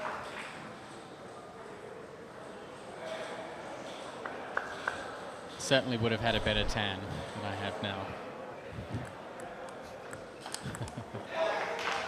Well, you settled in Jersey instead. Jersey, Hawaii, roughly the same.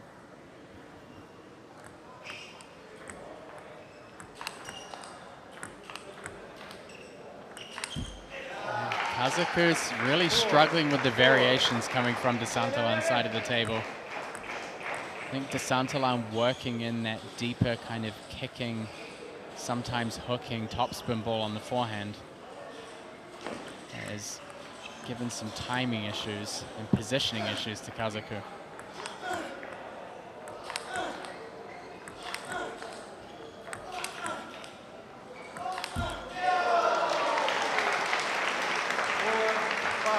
It's incredible how much De Santillan can make his opponent work and wait for the mistake.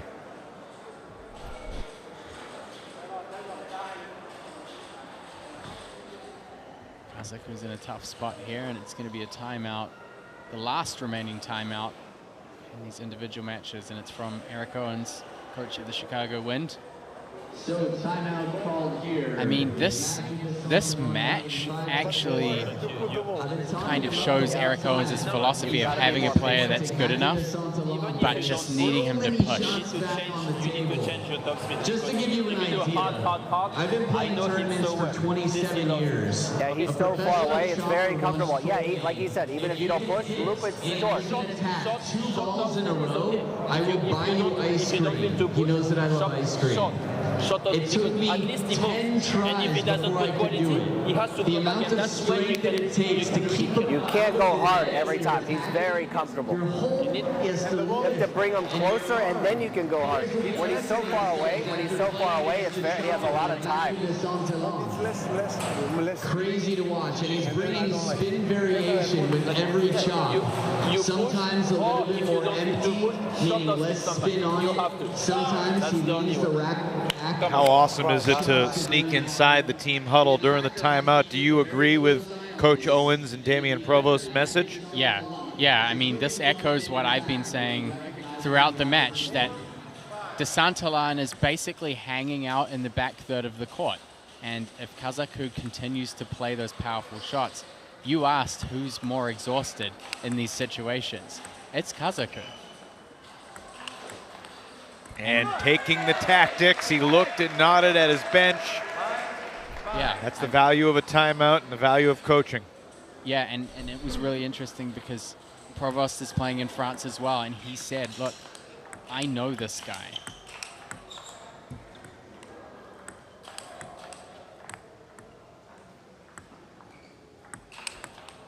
That point had a little bit of everything, didn't it? Great recovery off the net ball from Kazaku. Just floated the ball back on. Nice little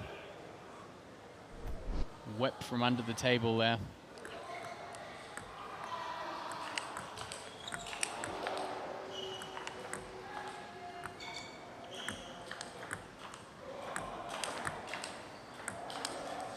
Wow. Backed off the table this time, kind of gets away with it there. You know, I thought one of the interesting things that came from Provost and from the Chicago Wind bench was, you know, Kazaku is an attacking player. He needs to remain aggressive. It was really interesting for me for them to say, hey, you don't have to drop shot or push the ball, but sometimes you can loop a little bit softer as long as it makes him move in. So, as I said before, it's about depth as well. It's not just about moving a defender left and right. You've got to move them in and out from the table too. Kazaku looking pretty good after the timeout here in the second game.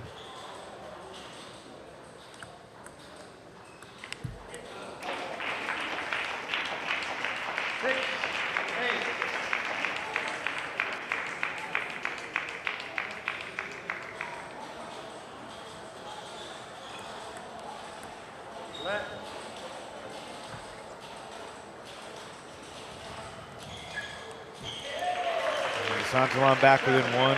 Certainly sounds like the Florida Crocs and Carolina Gold Rush are amping up their warm-ups behind us, doesn't it? Yeah. It's noisy in here. Some hard hitting going on back there. Speaking of. Oh, goodness! No, Kazaku better to be lucky than good. Clips the back edge. I think tentative, very tentative in the start of both of the last two rallies, but somehow he's managed to get away with things when he's been backed off the table. That's heartbreaking. If you're DeSantolan in the Revolution. It's also heartbreaking if you have DeSantolan in your fantasy league lineup, like one Sean O'Neill. But Sean's pretty rational about it. He understands. He's not living point by point and riding. Oh, wait, no, he's definitely sweating bullets right now back in Portland, Oregon, watching this match.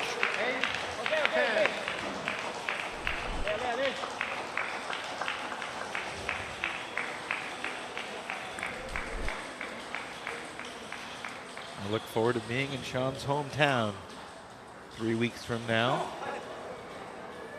where you'll be heckling from afar, Matt. Look forward to that as well. I only heckle when I'm winning. How about that short shot from Kazaku to take game two? The double bouncer.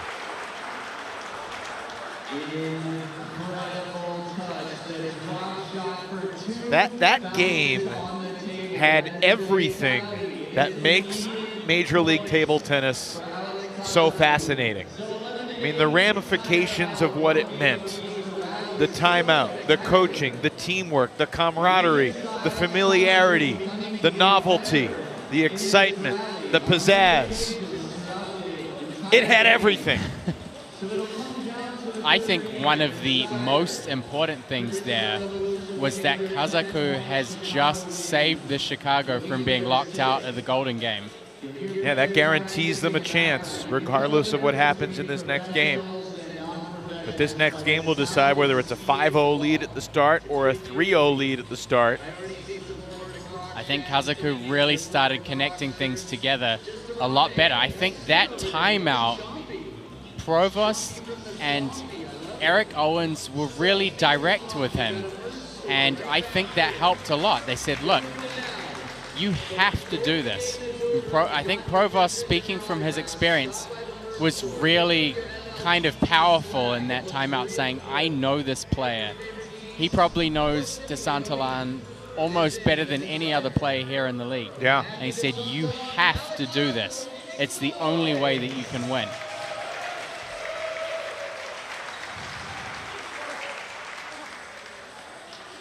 This game is monumental. And here's why. There have been only 2 5-0 deficits overcome in Golden Games in MLTT history.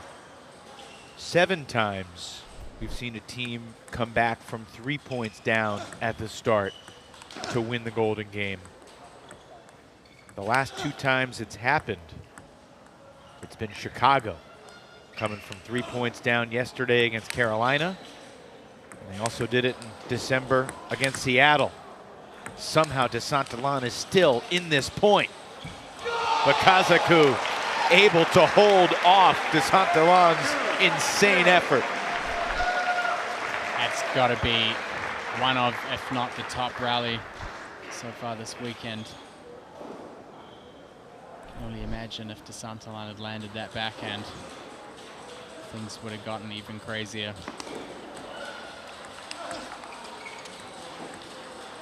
Another short ball. Provost points and nods toward his teammate Kazaku, helping him out against his fellow Frenchman. It's so tough to handle that ball when it drops just over the back edge.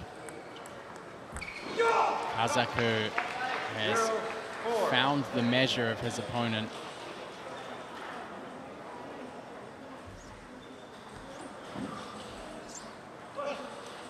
DeSantalan, though, has plenty of weapons at his disposal.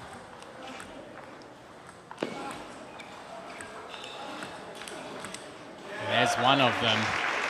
Big forehand attack from Matthew DeSantalan.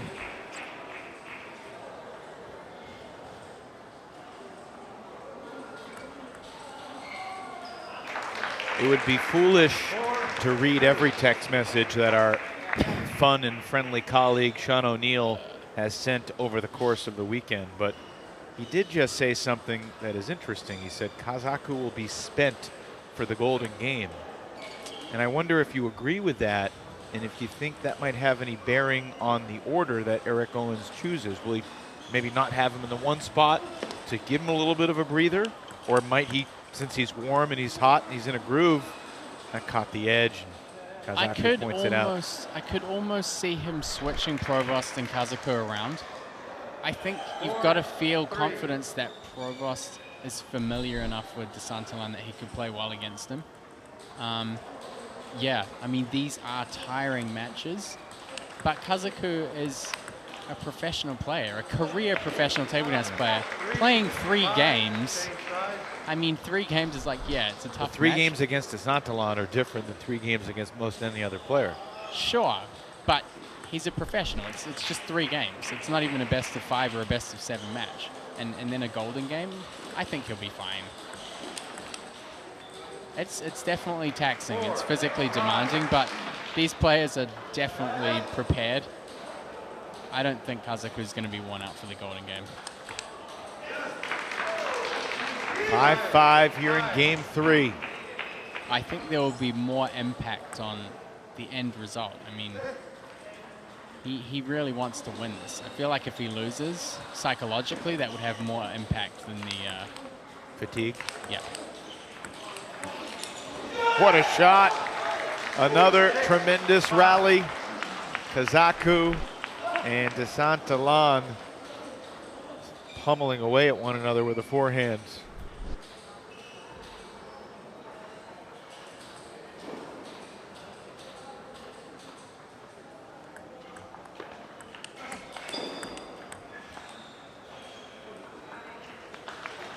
Kazaku edging ahead again.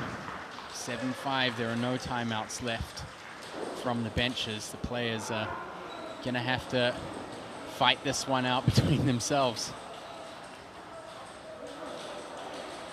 And this is a match where the towel breaks are absolutely necessary.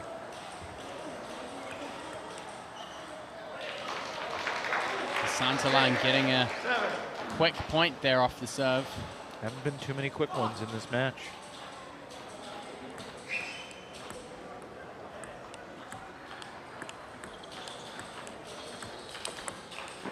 And this time, DeSantalan getting in with the forehand.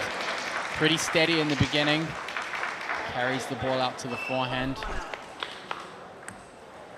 Picks up that ball later with a slightly longer forehand stroke. Ties things back up again. Anyone's game here in the third.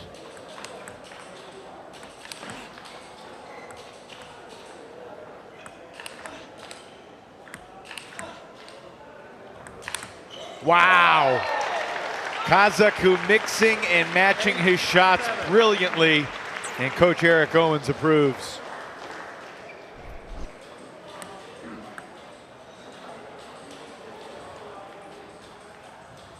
Santalan did an amazing job of retrieving there, but ball was a little bit too short. And a quick turnaround from Kazaku on that one. DeSantalan got a great receive in on the serve. Kazaku holding that 2-point buffer. Good serve. Backhand serve variations have just gone down a treat for DeSantalan, especially in this third game. Huge point here.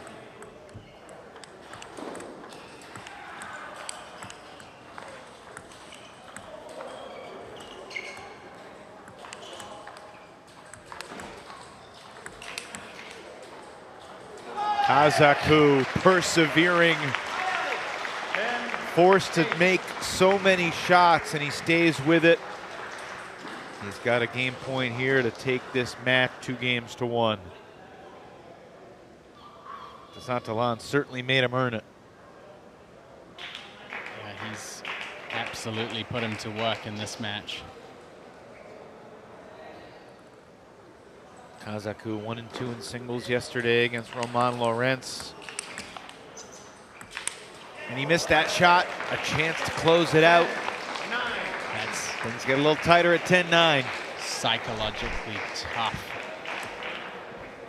It's going to be very interesting to see how the next point plays out after that, effectively having the match in your hand. He knows if he doesn't win it here, DeSantalan has the serve at 10-10.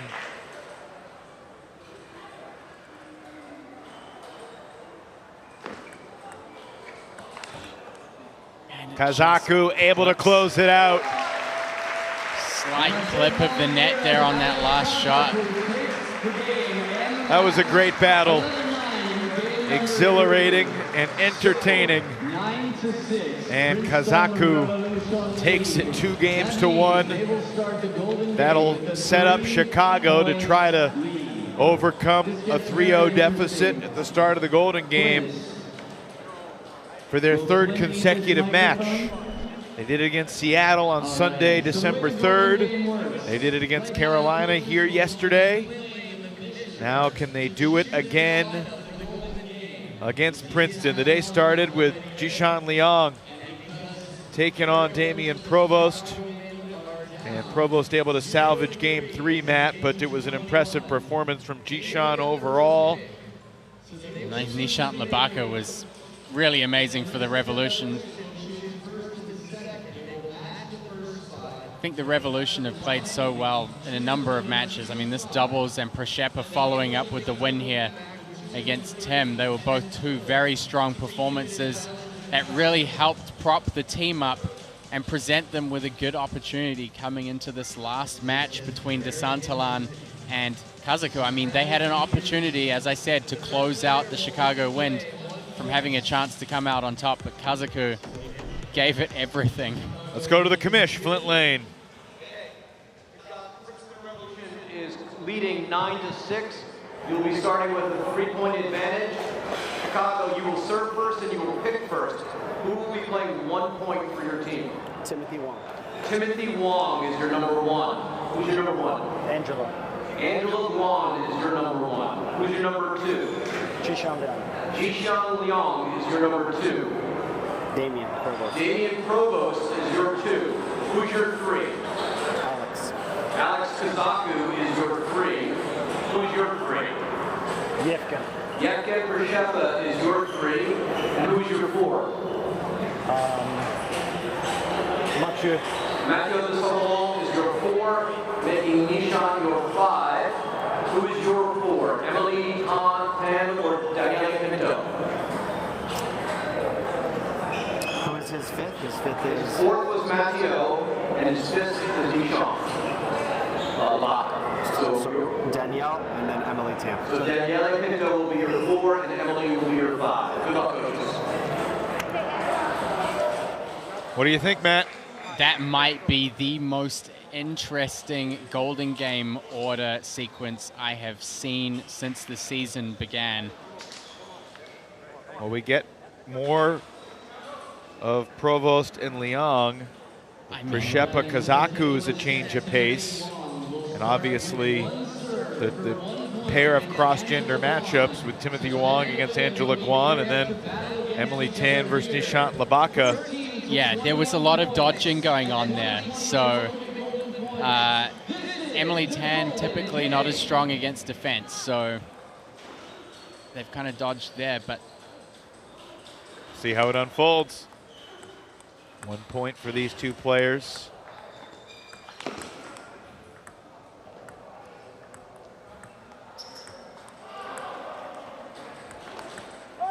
Wong was tentative for some time, and then he takes care of the winner. Chicago on the board, back within 2. And now it's Jishan Liang and Damien Provost. Now Provost won the last game they played, but Jishan took 2 out of 3 over Damien in the first singles spot earlier today.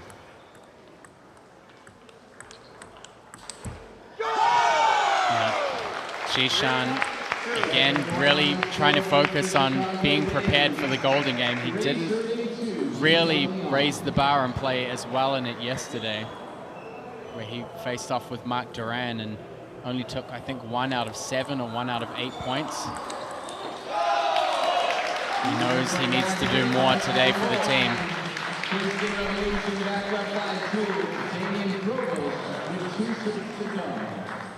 They split the points on Jishan's serve. Provost, chance to tie it up if he can win both points. Wow. That Jishan forehand has some firepower to it. TNT. Look at the curve on that as well. Just cracked space-time.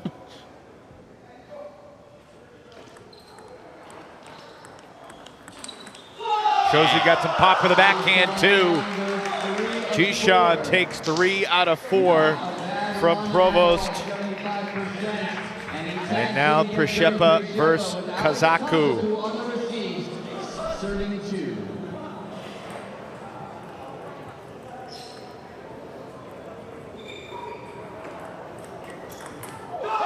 Back in November, these two played a match in Chicago. Prishepa won 2 games to 1. If you're going bombs against Matthew, he's great at it.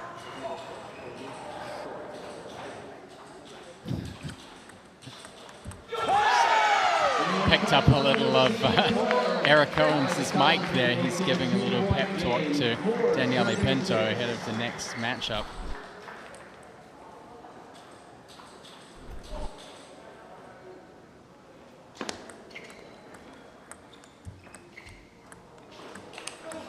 Well, Prishepa was dominant in the Golden Game yesterday, Matt, but it's Kazaku taking 3 straight from the Revolution on the win's behalf here. One more could tie it up.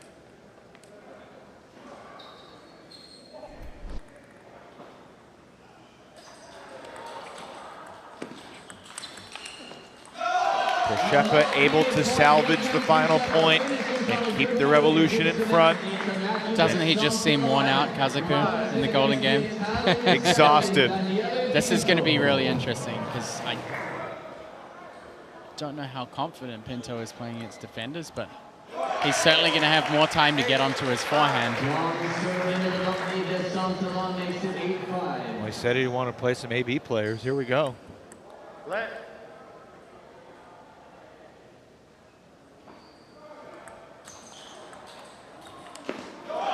Two missed hits from Pinto. DeSantalon creating some separation for Princeton.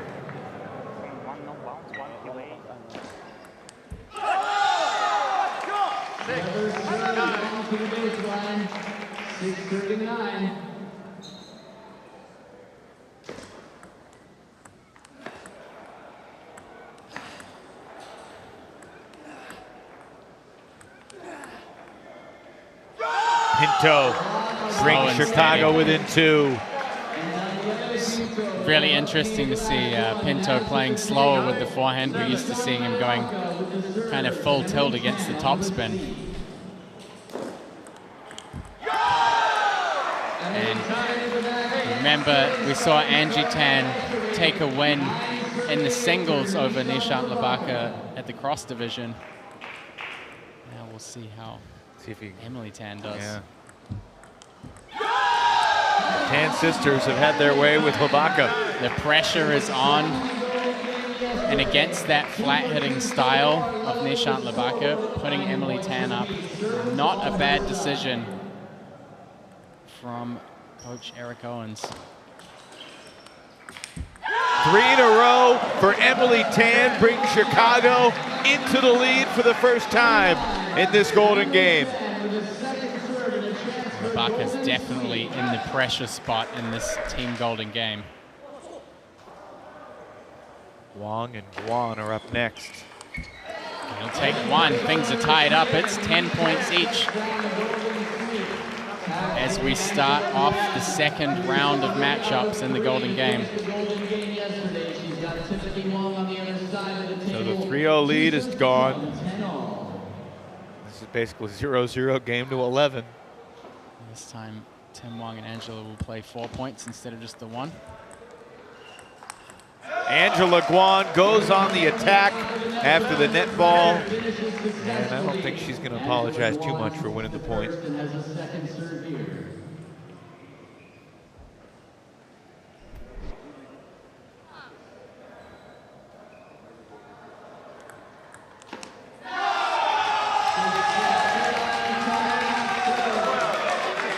We talked about how Princeton was down in the standings behind Florida by 14 points going into today. Obviously, the Crocs are coming up against Carolina. If Princeton can win this Golden game, for the moment, they would be in second place, 1 point ahead of the Crocs.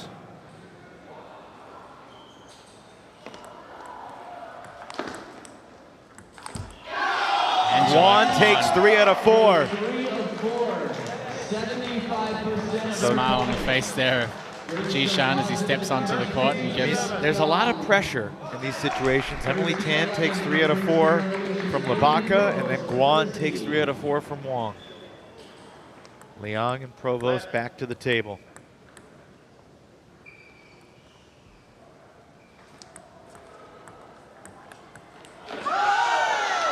Smart play from Provost. There's some pressure on him here. He's got to shut down Jishan and help the Chicago win get back into this.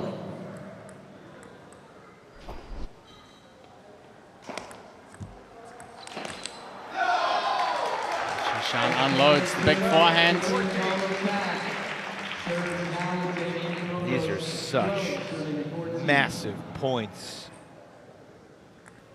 to kind of set the direction of the two teams' spring seasons.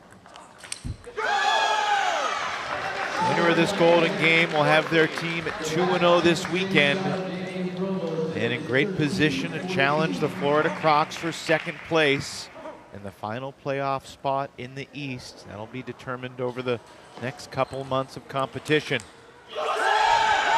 Damian Provost has tied it up again, 14-all. things on the line. Would you expect any less from these two teams than to go absolutely at each other's throats in this golden game? Kazaku had Przeppa's number earlier. Picks up where he left off, Matt.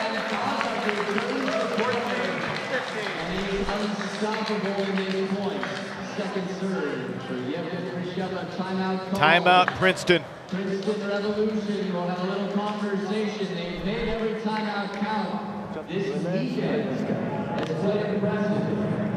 Remember, it's Make it in point this service. And then you wait in point. Because one I lose, it's now bound. First one, you remember? And I think I make very cut his backhand. Okay, try to do this, it will be half long, and then you play with direction. Okay, good. Yeah, you must feel good with it. Yeah, okay.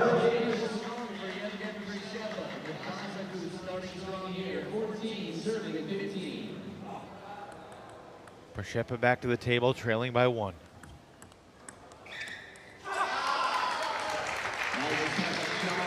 Serve goes back to Kazaku at 15 apiece. You know what? I really feel like this is going to go to a golden point. I just have a feeling, tingling away in my spine, that this could go all the way down to the wire. Kazaku with a chance to take 3 out of 4 over Przeppa for the second time in this golden game. But he's long with the forehand. Przeppa caught the edge of the table to stay alive. A 2-2 split, 16 all. De Santillan versus Pinto. Now Daniele struggled with De Santillan's spin in the previous foursome.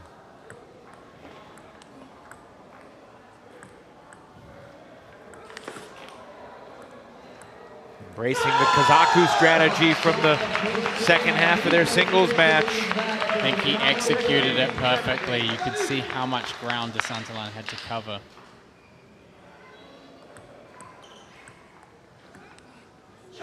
And that no spin push variation with the long pips of De Santillan. Things tie up at 17 points each.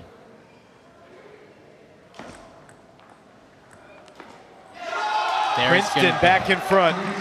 There's going to be so much pressure on Nishant Labaka going into this next matchup.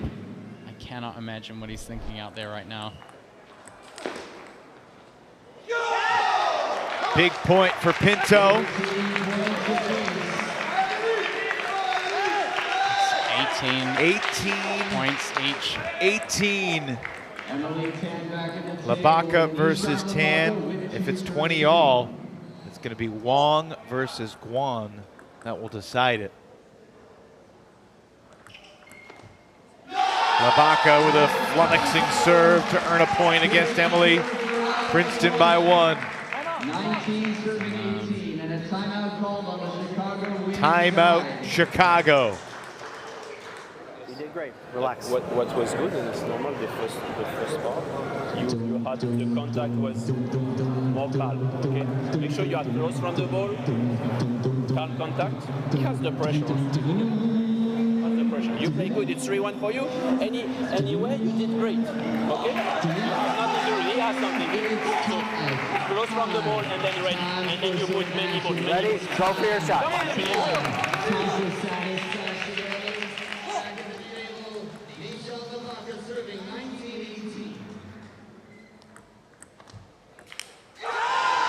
$19 all.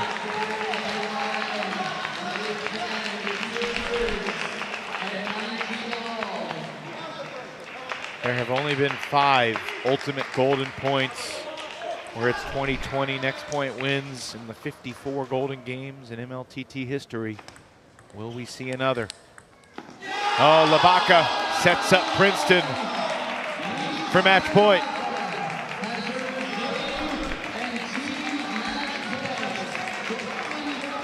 How about Labaka turning the tide? He lost 3 of the 4 earlier in the golden game. If he can take 3 out of 4 now, he will win it for his team. Tan has the serve. And it's over. Tan went for the big backhand, and it would not find the table. Princeton prevails for the second day in a row with a thrilling golden moment. I think this match is going to be the biggest contrast between excitement and disappointment between these two teams. It was such a bitterly contested match between both teams, and it meant so much. This result really meant a lot to these two teams, which have been at the bottom of the East Coast table, but are finally seeing that light at the end of the tunnel where they have a genuine chance to move up into the playoff positions. An incredibly fought golden game by both teams.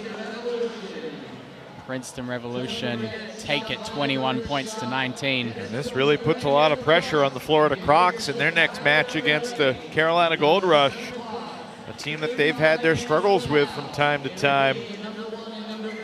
Wow, what a finish and what a performance from Nishant Labaka, the free agent signee.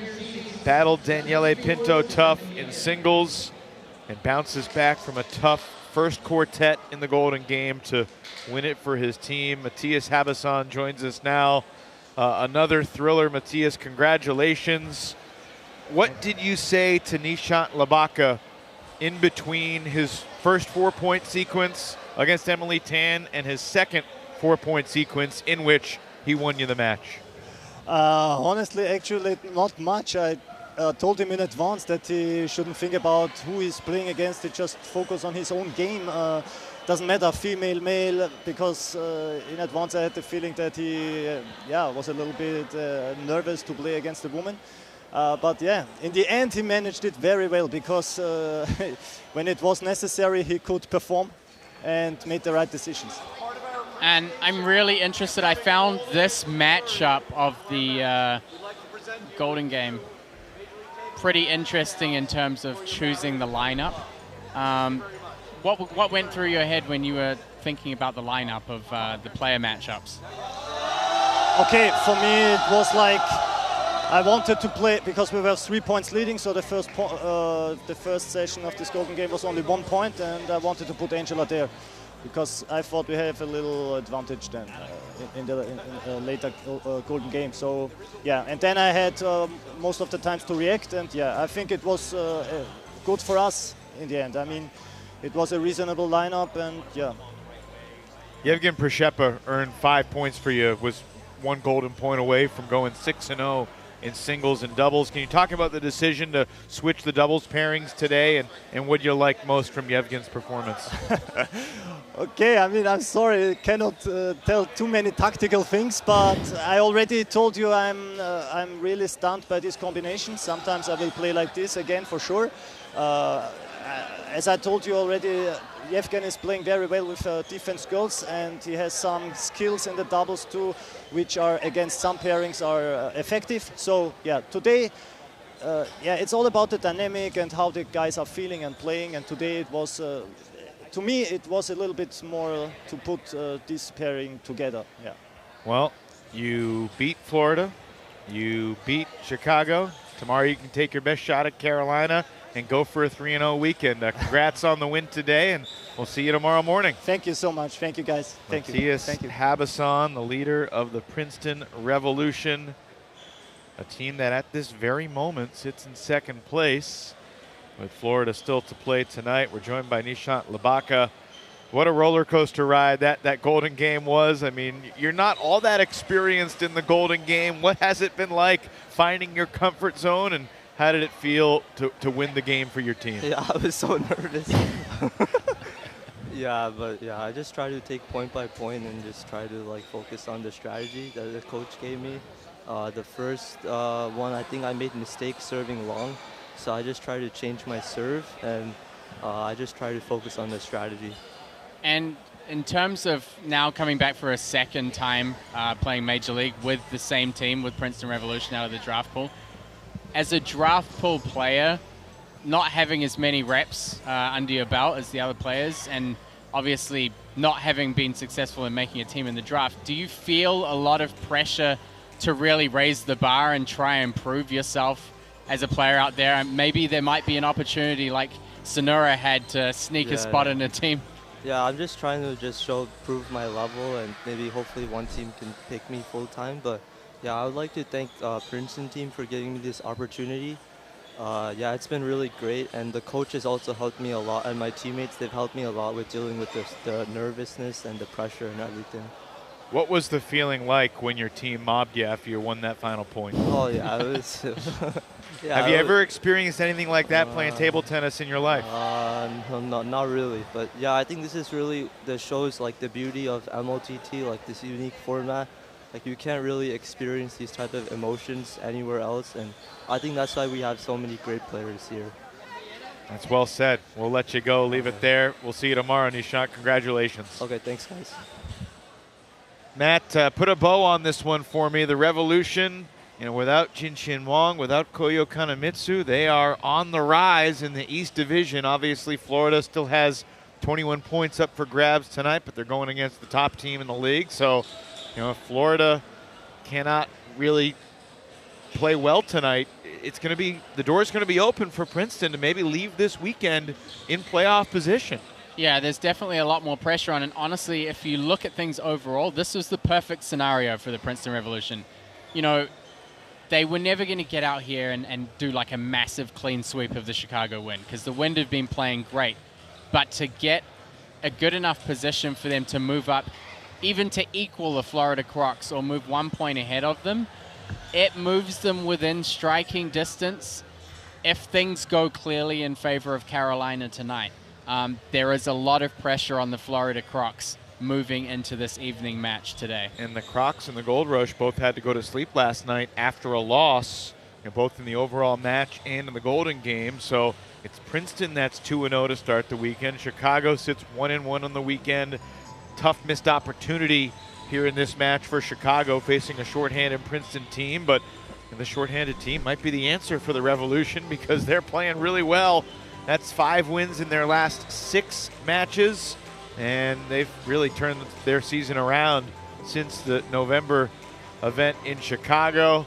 Yevgen Prishepa, Angela Guan, some clutch performances, and it was the free agent signee, the newcomer Nishant Labaka, closing it out. You thought we'd have an ultimate golden point. It looked like we would, but at 20-19, it was Labaka out-dueling Emily Tan to finish it off and ignite the Revolution celebration. You see the sighs of relief for Nishant. Princeton 21, Chicago 19. We got Florida and Carolina coming up 28 minutes from now. For Matt Hetherington, I'm Evan Lepler. We'll talk to you in half an hour here from Florida.